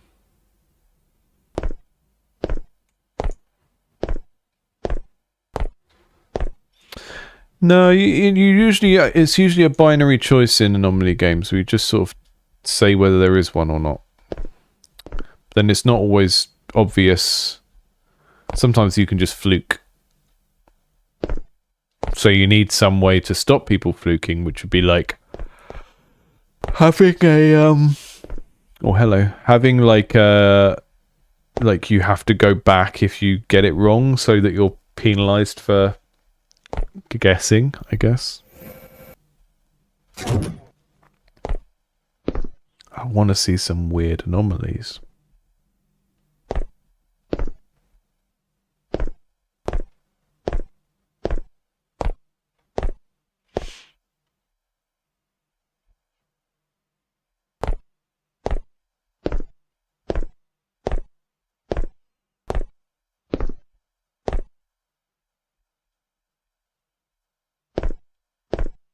Oh, maybe there was a skelly in the dark cupboard.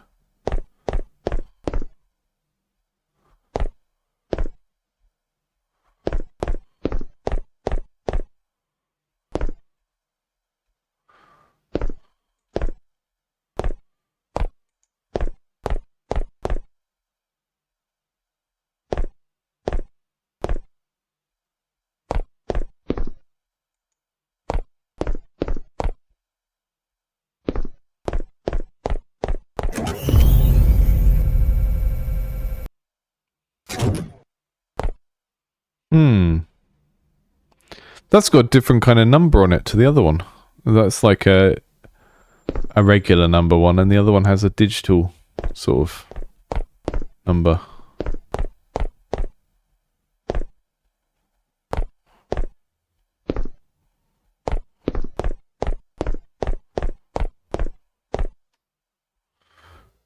Toilet robot, toilet robot, toilet robot. Yeah, I feel like the doors just generally don't feel good. I think it would be better to have, like, if a door is closed and I can't open it, that's kind of fine. It sort of makes sense in the kind of fiction of like what character I'm supposed to be. Like maybe they just wouldn't go in that door, but the fact that there's just like an invisible barrier on a half open door feels a bit weird.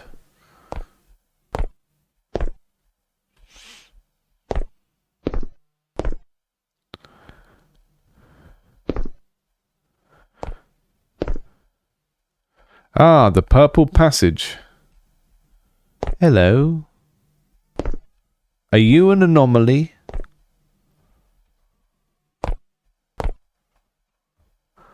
I don't think you're an anomaly. I think that's just where the skeleton is supposed to be. That's the one that's always... So that's the always there skeleton. So the other one was an anomaly. So I'm going to say yes.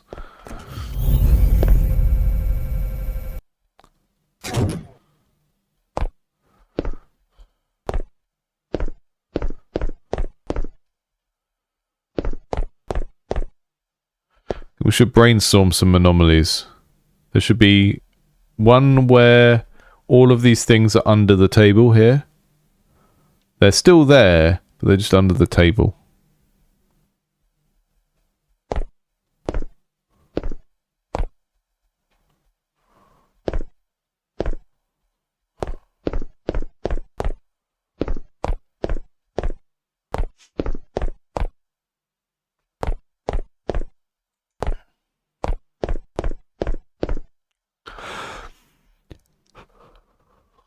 Yeah, there's not much feedback yet to let us know if we're all right.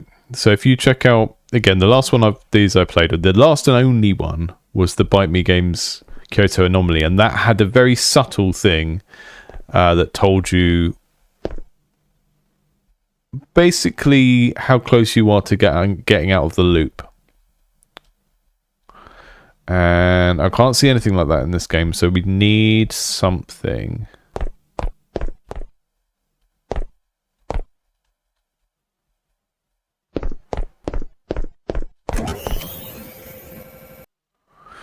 Yeah, that's not going to be enough. We need here we go, level 2. So we got it right that time.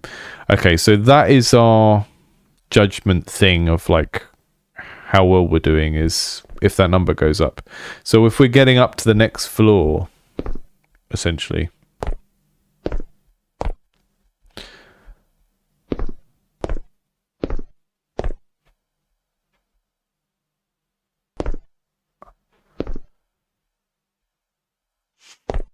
Do the signs at the start ever change? Doesn't seem like it. It's quite a small hospital. You've got all of the areas in one hallway. It's good.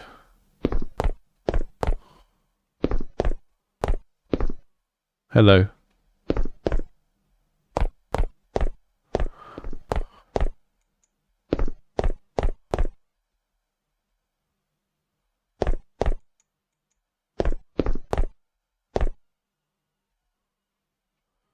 Yeah, I think some of the anomalies might be too subtle.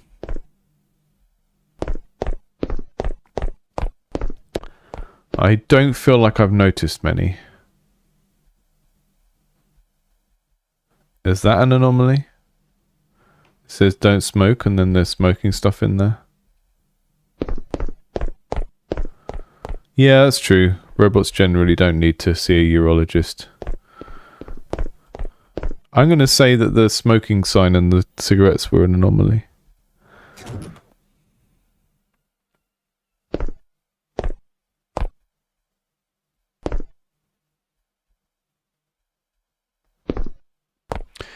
I don't know if other games have tried this, but it would be good if, when you got it wrong, you didn't get much feedback. But when you got it right, there was like a little camera set up over where the anomaly was and it showed you it.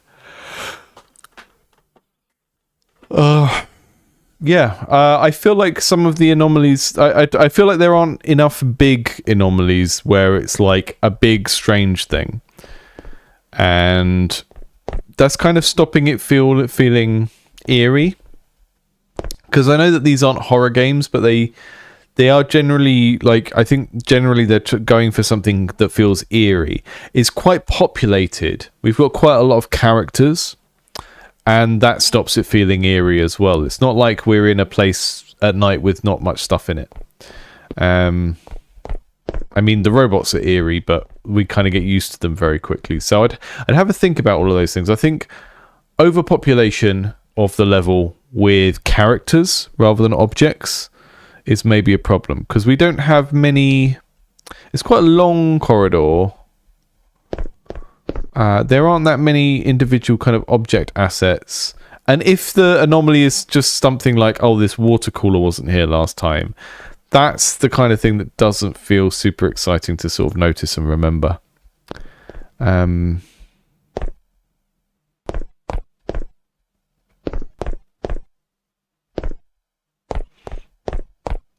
anomalies don't all have to be unnerving, but I would like there to be at least some that kind of hit that, because it kind of makes it feel a bit dry otherwise, I guess. False Alarm is playable in the browser, but downloading is preferable. It's for fans of stealth. Okay.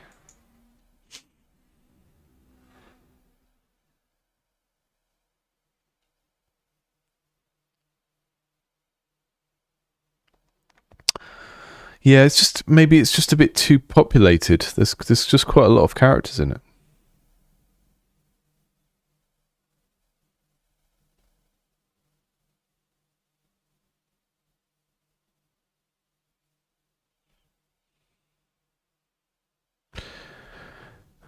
Yeah, I felt like I needed to be able to turn the movement blur off on that a little bit as well. I agree, Ella.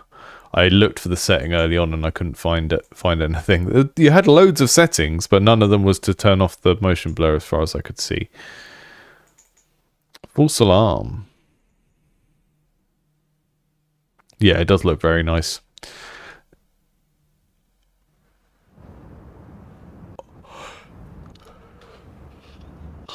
Steal the file. This is looking a bit like Gunpoint. Okay, we can play it with the game left bumper, left shift for run, interact controller X, hide controller B. Okay, it looks a bit like I can mash buttons to work out and not get too caught up.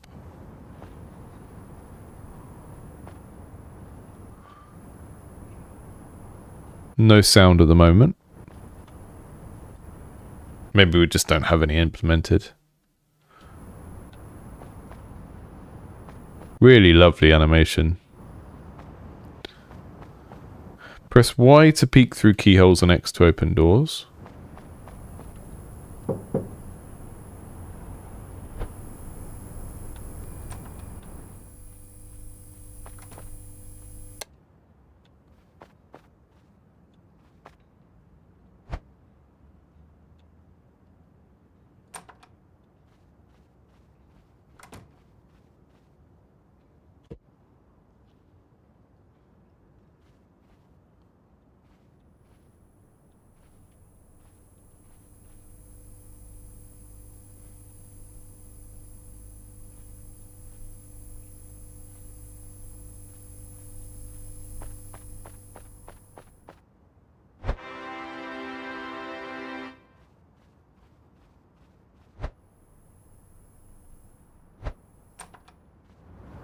The way that the lighting and the camera switches when you peek is feels really nice.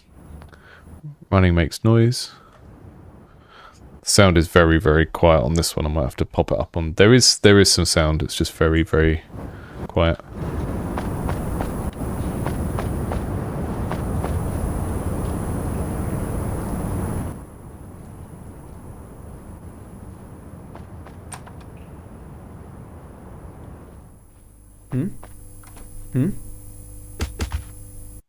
You punched me.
It's feeling pretty good.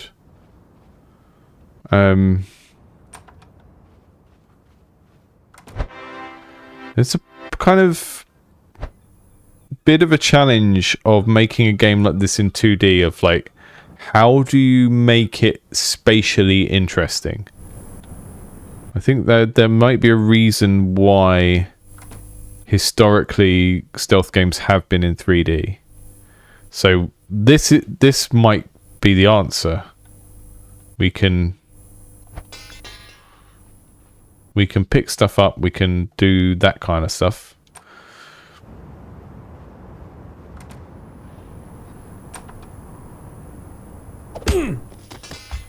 Amazing, that was good.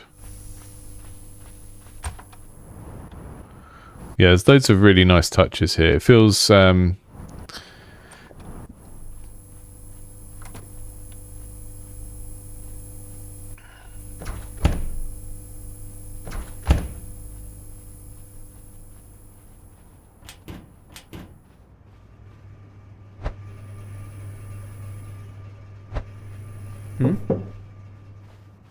knock on the door, get in there. Hello.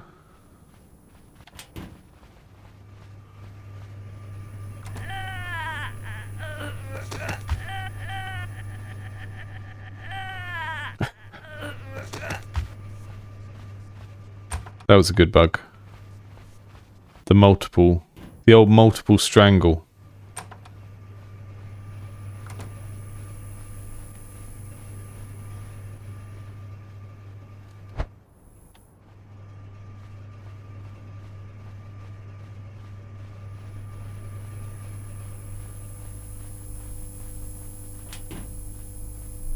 I should be able to knock on the door when I'm in there.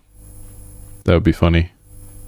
Hide in there and then knock on it to bring them over.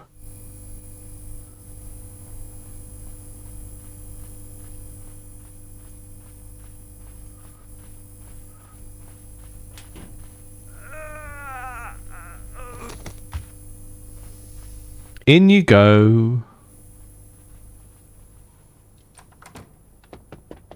Ah, here we go. Okay, you can go up to the next floor.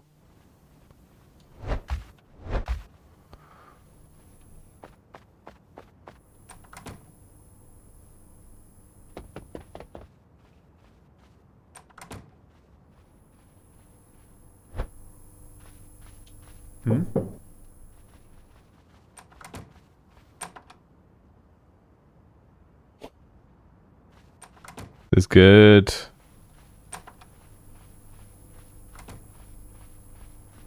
Excuse me. Excuse me.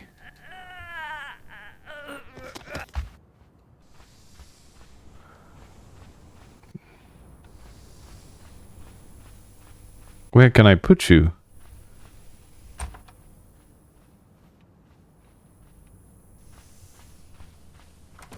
Ah! Ah!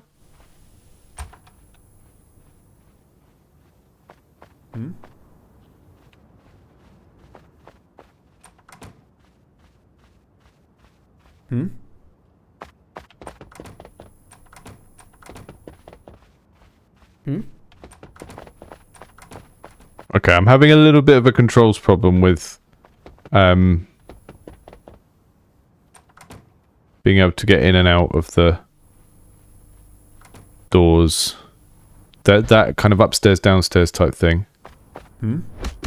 Oh, it's good. It's good.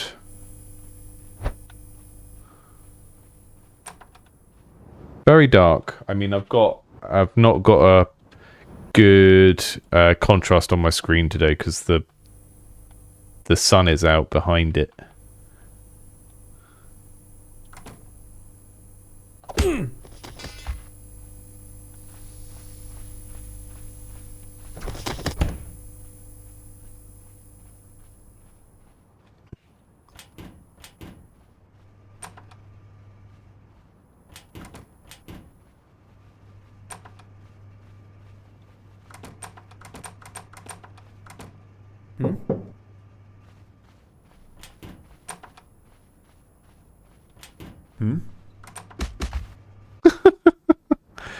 The problem with stealth games is unless you have a lot of variation between attempts, like my tolerance for just doing the same thing and then like failing and then playing the same bit of content again but trying to do it better is very, very low. So yeah, I would just want some stuff that's different to react to each time, I guess, but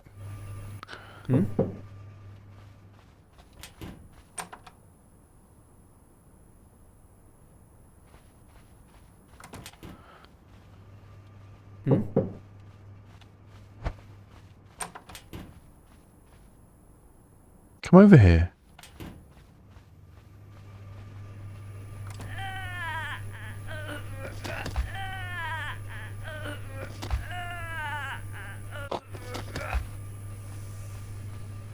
Premature strangulation.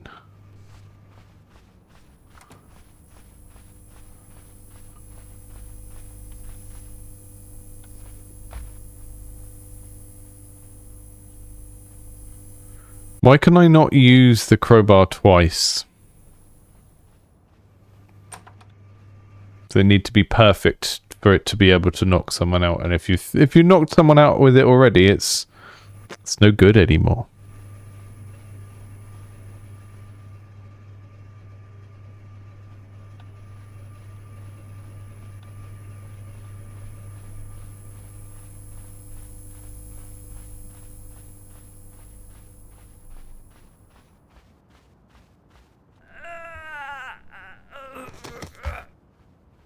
Oh, I need to press A on the crowbar. Okay. That's good. Is there anything else? Just trying to work out if there's anything else that I've been able to pick up that I just haven't.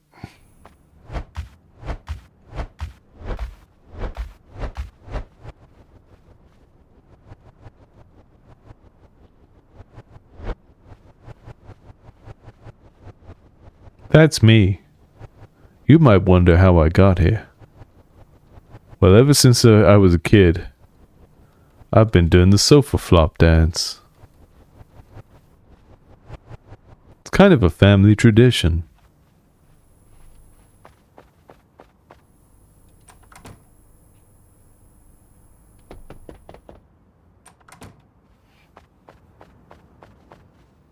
Hmm?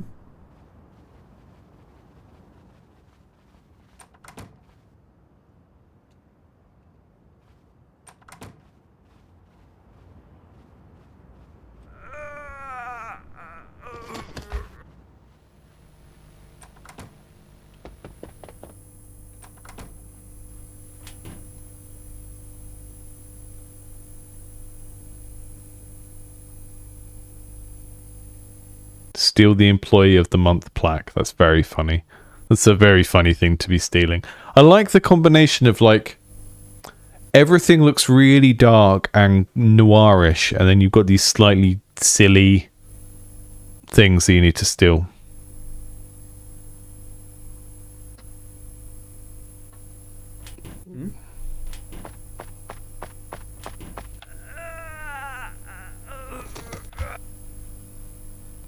Do you think there is just an overlap with stealth games and like goofy humor? Because Gunpoint was a bit like that.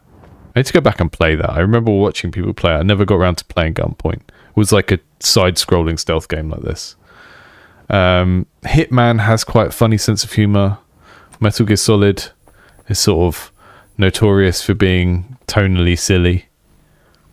I think there's something that is like maybe slapstick about stealth games and the way that you fail in them, and how dumb the enemies have to be for the mechanics to be workable. Because as soon as you make a stealth game and you have enemies that are too smart or too unpredictable, sort of can't really play it. So I think there's like a combination of factors that just end up making stealth games kind of funny anyway. So this sort of tonal mix that you've got of it looking very kind of looking quite dark and edgy and noirish, but then having some silly humor, like I'm going to steal someone's Employee of the Month certificate, which is such a silly thing to KO 5 people to get. I really like that, and it seems to be something across the genre, and I find that interesting. Yeah, Hitman is. I think maybe Hitman wasn't like that in the first couple of iterations, and it gradually got like that over time. And I think there's just something where they could make that really, really edgy, but they just sort of realized that there's something silly about the gameplay in a particular way. Like, my funniest ever Hitman moment was in Blood Money. I don't know if it's the first level in Blood Money. You're in a big, like, it's like a villa, and I spent about 10 minutes following this character around so that I could knock them out and take their clothes. And by the time I'd got them in a situation where I could take their clothes, I'd forgotten what I was trying to do, and I threw them off a cliff. And I sort of remember, you know, before they'd hit the bottom, I was like, oh, what have I done? I needed their clothes. And it's those sorts of moments you get in stealth games that just emerge from other parts of the design, I guess.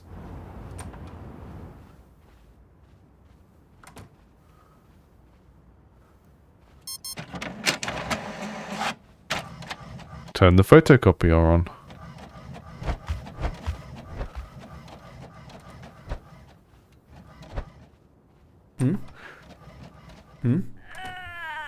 There's something about having slapstick elements in a game that is otherwise serious that I think is very, very appealing.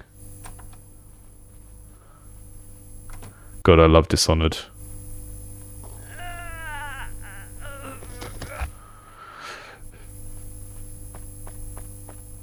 I particularly like Dishonored 2. I just like the setting. find the setting is more interesting than the first one. Turn the lights on and off. This is a good showcase of all of the stuff that you've got to put in this.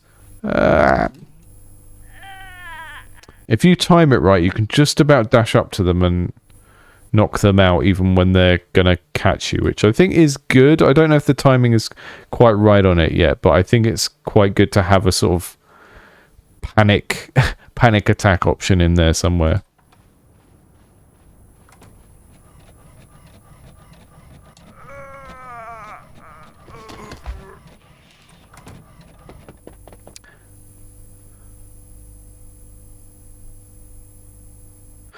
I remember Splinter Cell Chaos Theory being the first game where I ever really took paid any attention to how reactive music worked in games.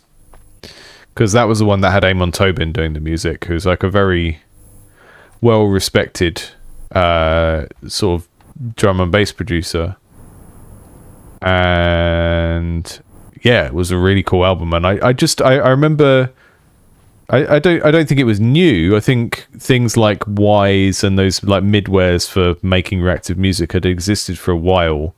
But I remember in my late teens, Splinter Cell Chaos Theory being the first game that sort of taught me that's the thing that exists and you can kind of notice it in games.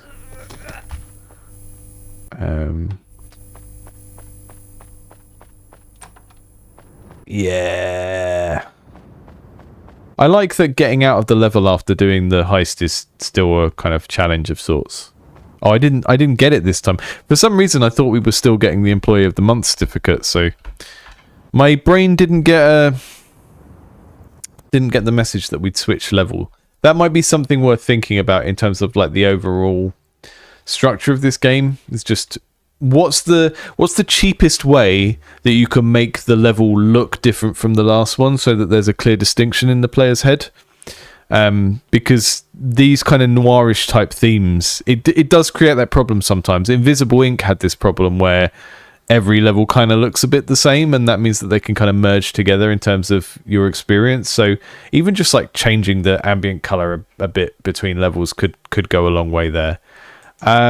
Anomaly Clinic we've played. We're going to check out Gravedigger for the last one, and then I will schedule another one of these in a couple of weeks. These are the streams that are games from our Discord supporters, and then the regular Indies Under the Knife will be on Thursday.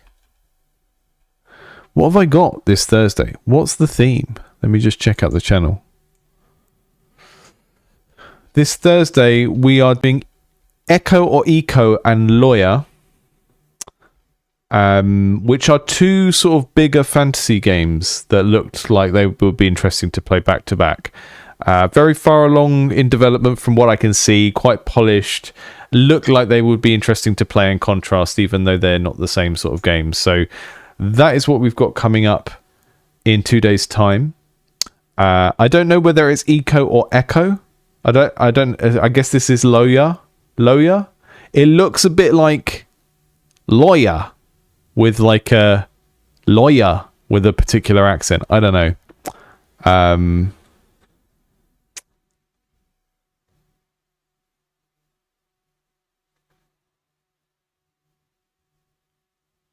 Yeah, so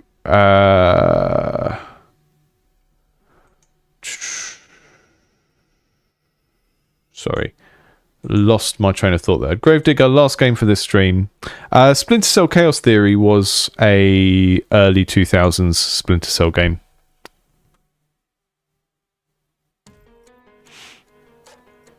PlayStation 2, I guess. You're thinking of the Chaos Engine. Chaos something. I know exactly which game you're talking about on the Amiga. Not that game. It was one of the Splinter Cell games. Right, so Wasdom Mouse. This is a game that you've been working on that is like a kind of experiment of mixing genres. It looked like a neat idea from what I'd seen so far.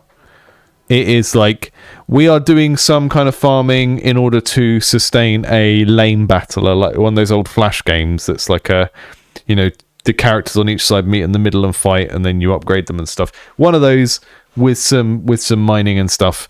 I think that's a good set of mechanics to go together with this sort of necromancy gravedigger type theme. So yeah, let's see. So WASD mouse, E to pick up gems and interact, L for secret cheat code mode. Let's see how we get on with this. Oh.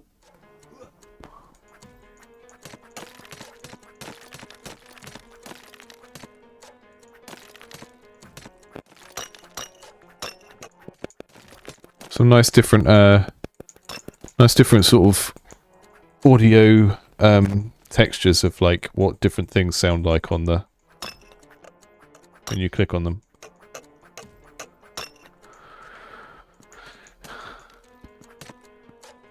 Not enough elements. Really like the jump feel as well, like the way the character pushes up to the sky when you're jumping. Okay, those are just like hovering actual light sources.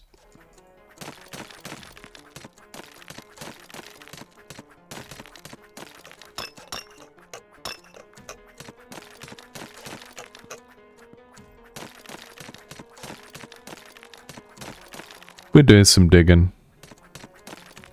It's digging time.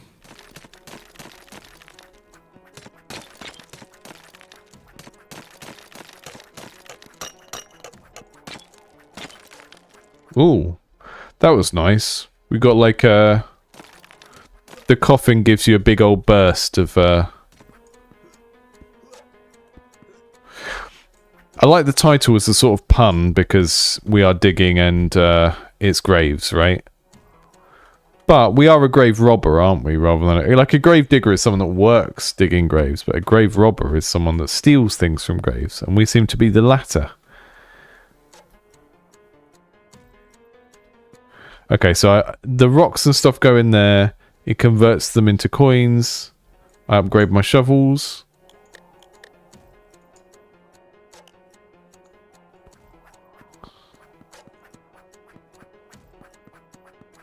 Some kind of spooky wall.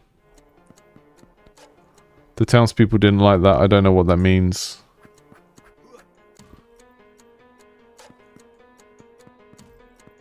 Uh-oh. What is going on here? So, I don't seem to be able to... Oh, okay, I spawned the shufflers. I see.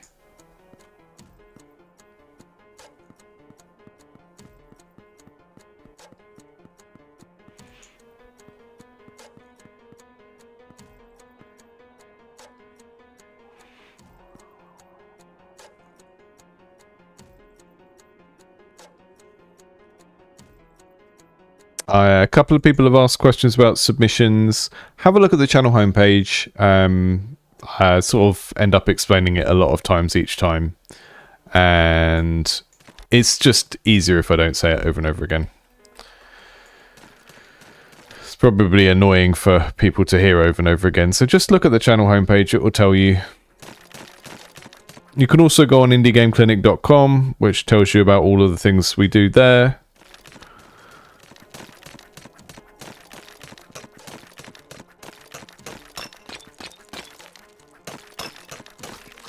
This is feeling pretty good. I think we've got some potential legibility problems of like the characters getting a little bit lost sometimes. We've got a lot of dark grey. And I think you kind of need to make a choice to either make the cloak a colour or make the background a colour. Because this gap, this like background that I'm on, it's just all kind of blending in together a little bit. We can make the background much darker. So we've got darker and then this layer of stuff. There's also this bit that is like what I can stand in front of. That is, yeah, it's just a bit visually confusing the layers. All of the VFX and the sounds and stuff are feeling pretty good though. which is good because you have to do a lot of this digging.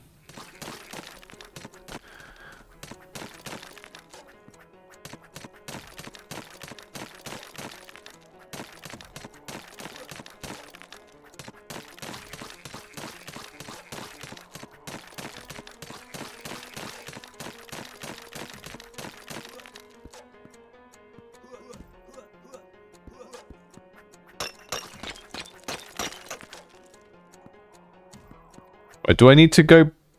Okay, so we automatically go here at the end of the attack, and then we summon shufflers with our mana, and then we use the coins to upgrade stuff. Maybe we can upgrade our shufflers. I haven't seen any option to do that yet.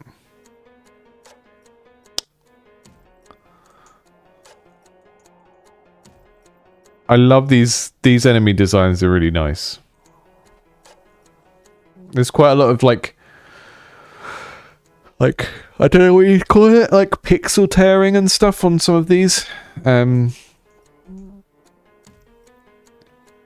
look nice though.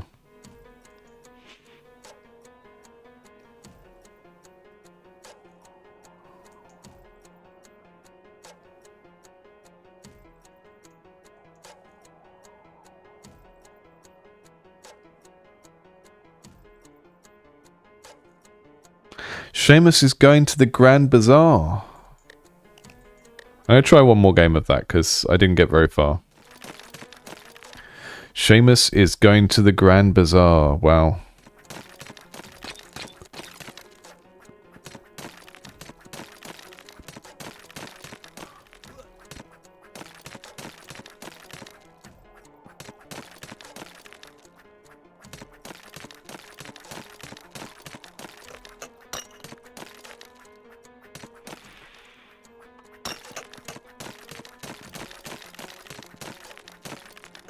Dock is very sleepy, yeah. I have this annoying thing that I never get I very, very rarely get actual insomnia, like where you can't fall asleep. But if I wake up at like 5 or 6 in the morning, there is no way I will get back to sleep. Okay, I convert the elements into the money.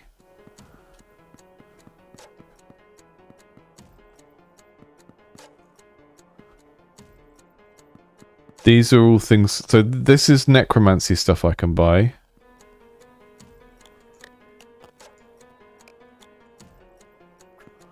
I can get a better shovel.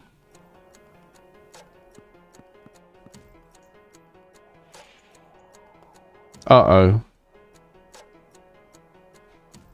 So why are the enemies sometimes townspeople and sometimes they're other undead things? I would pick Elaine personally. Because if we're gonna be the undead people, then the enemies could be like different types of heroes, you know? Oh, it's the valiant knights from the Blue Kingdom. Oh, it's the Robin Hood looking elves from the Green Kingdom. That would feel a bit less conceptually confusing than it being undead versus undead.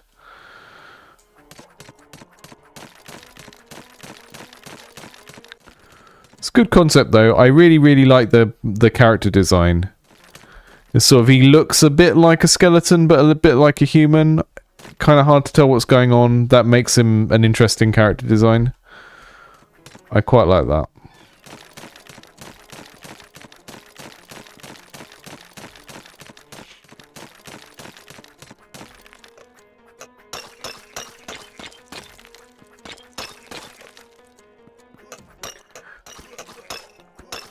Right, is there a way for me to get back up to spend some of this money before? Is there a way I can get to a teleporter if I keep going down? Is there anything like that?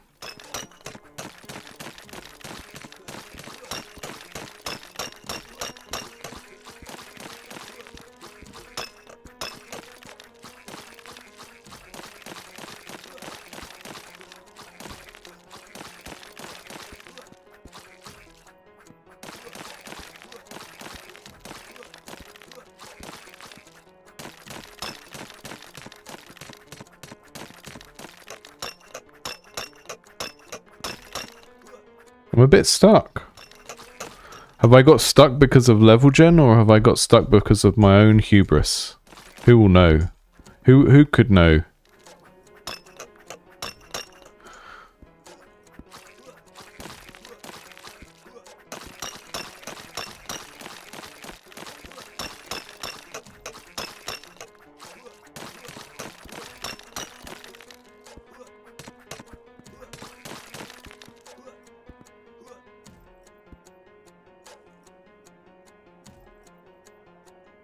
Ah, okay.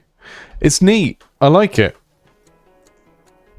But yeah, I would just try and make the theming clearer, so don't have undead enemies and undead good guys, because it just starts to feel very confusing.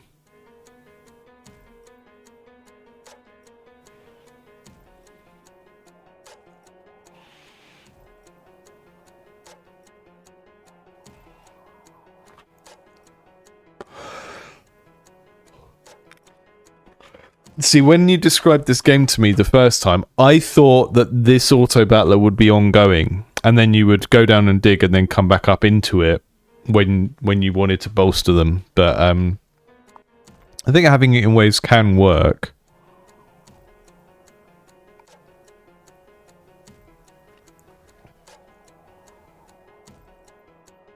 But yeah, at the moment, basically at the moment the loops don't feel very tight, because they don't feel like they're bound together in an interesting way, because the resource that this is dependent on is mana. So all of the stuff that I've done when I'm digging doesn't bear any relation to this yet.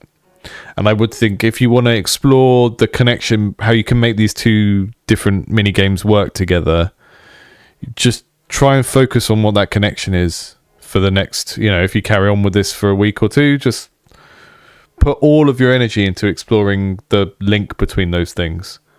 I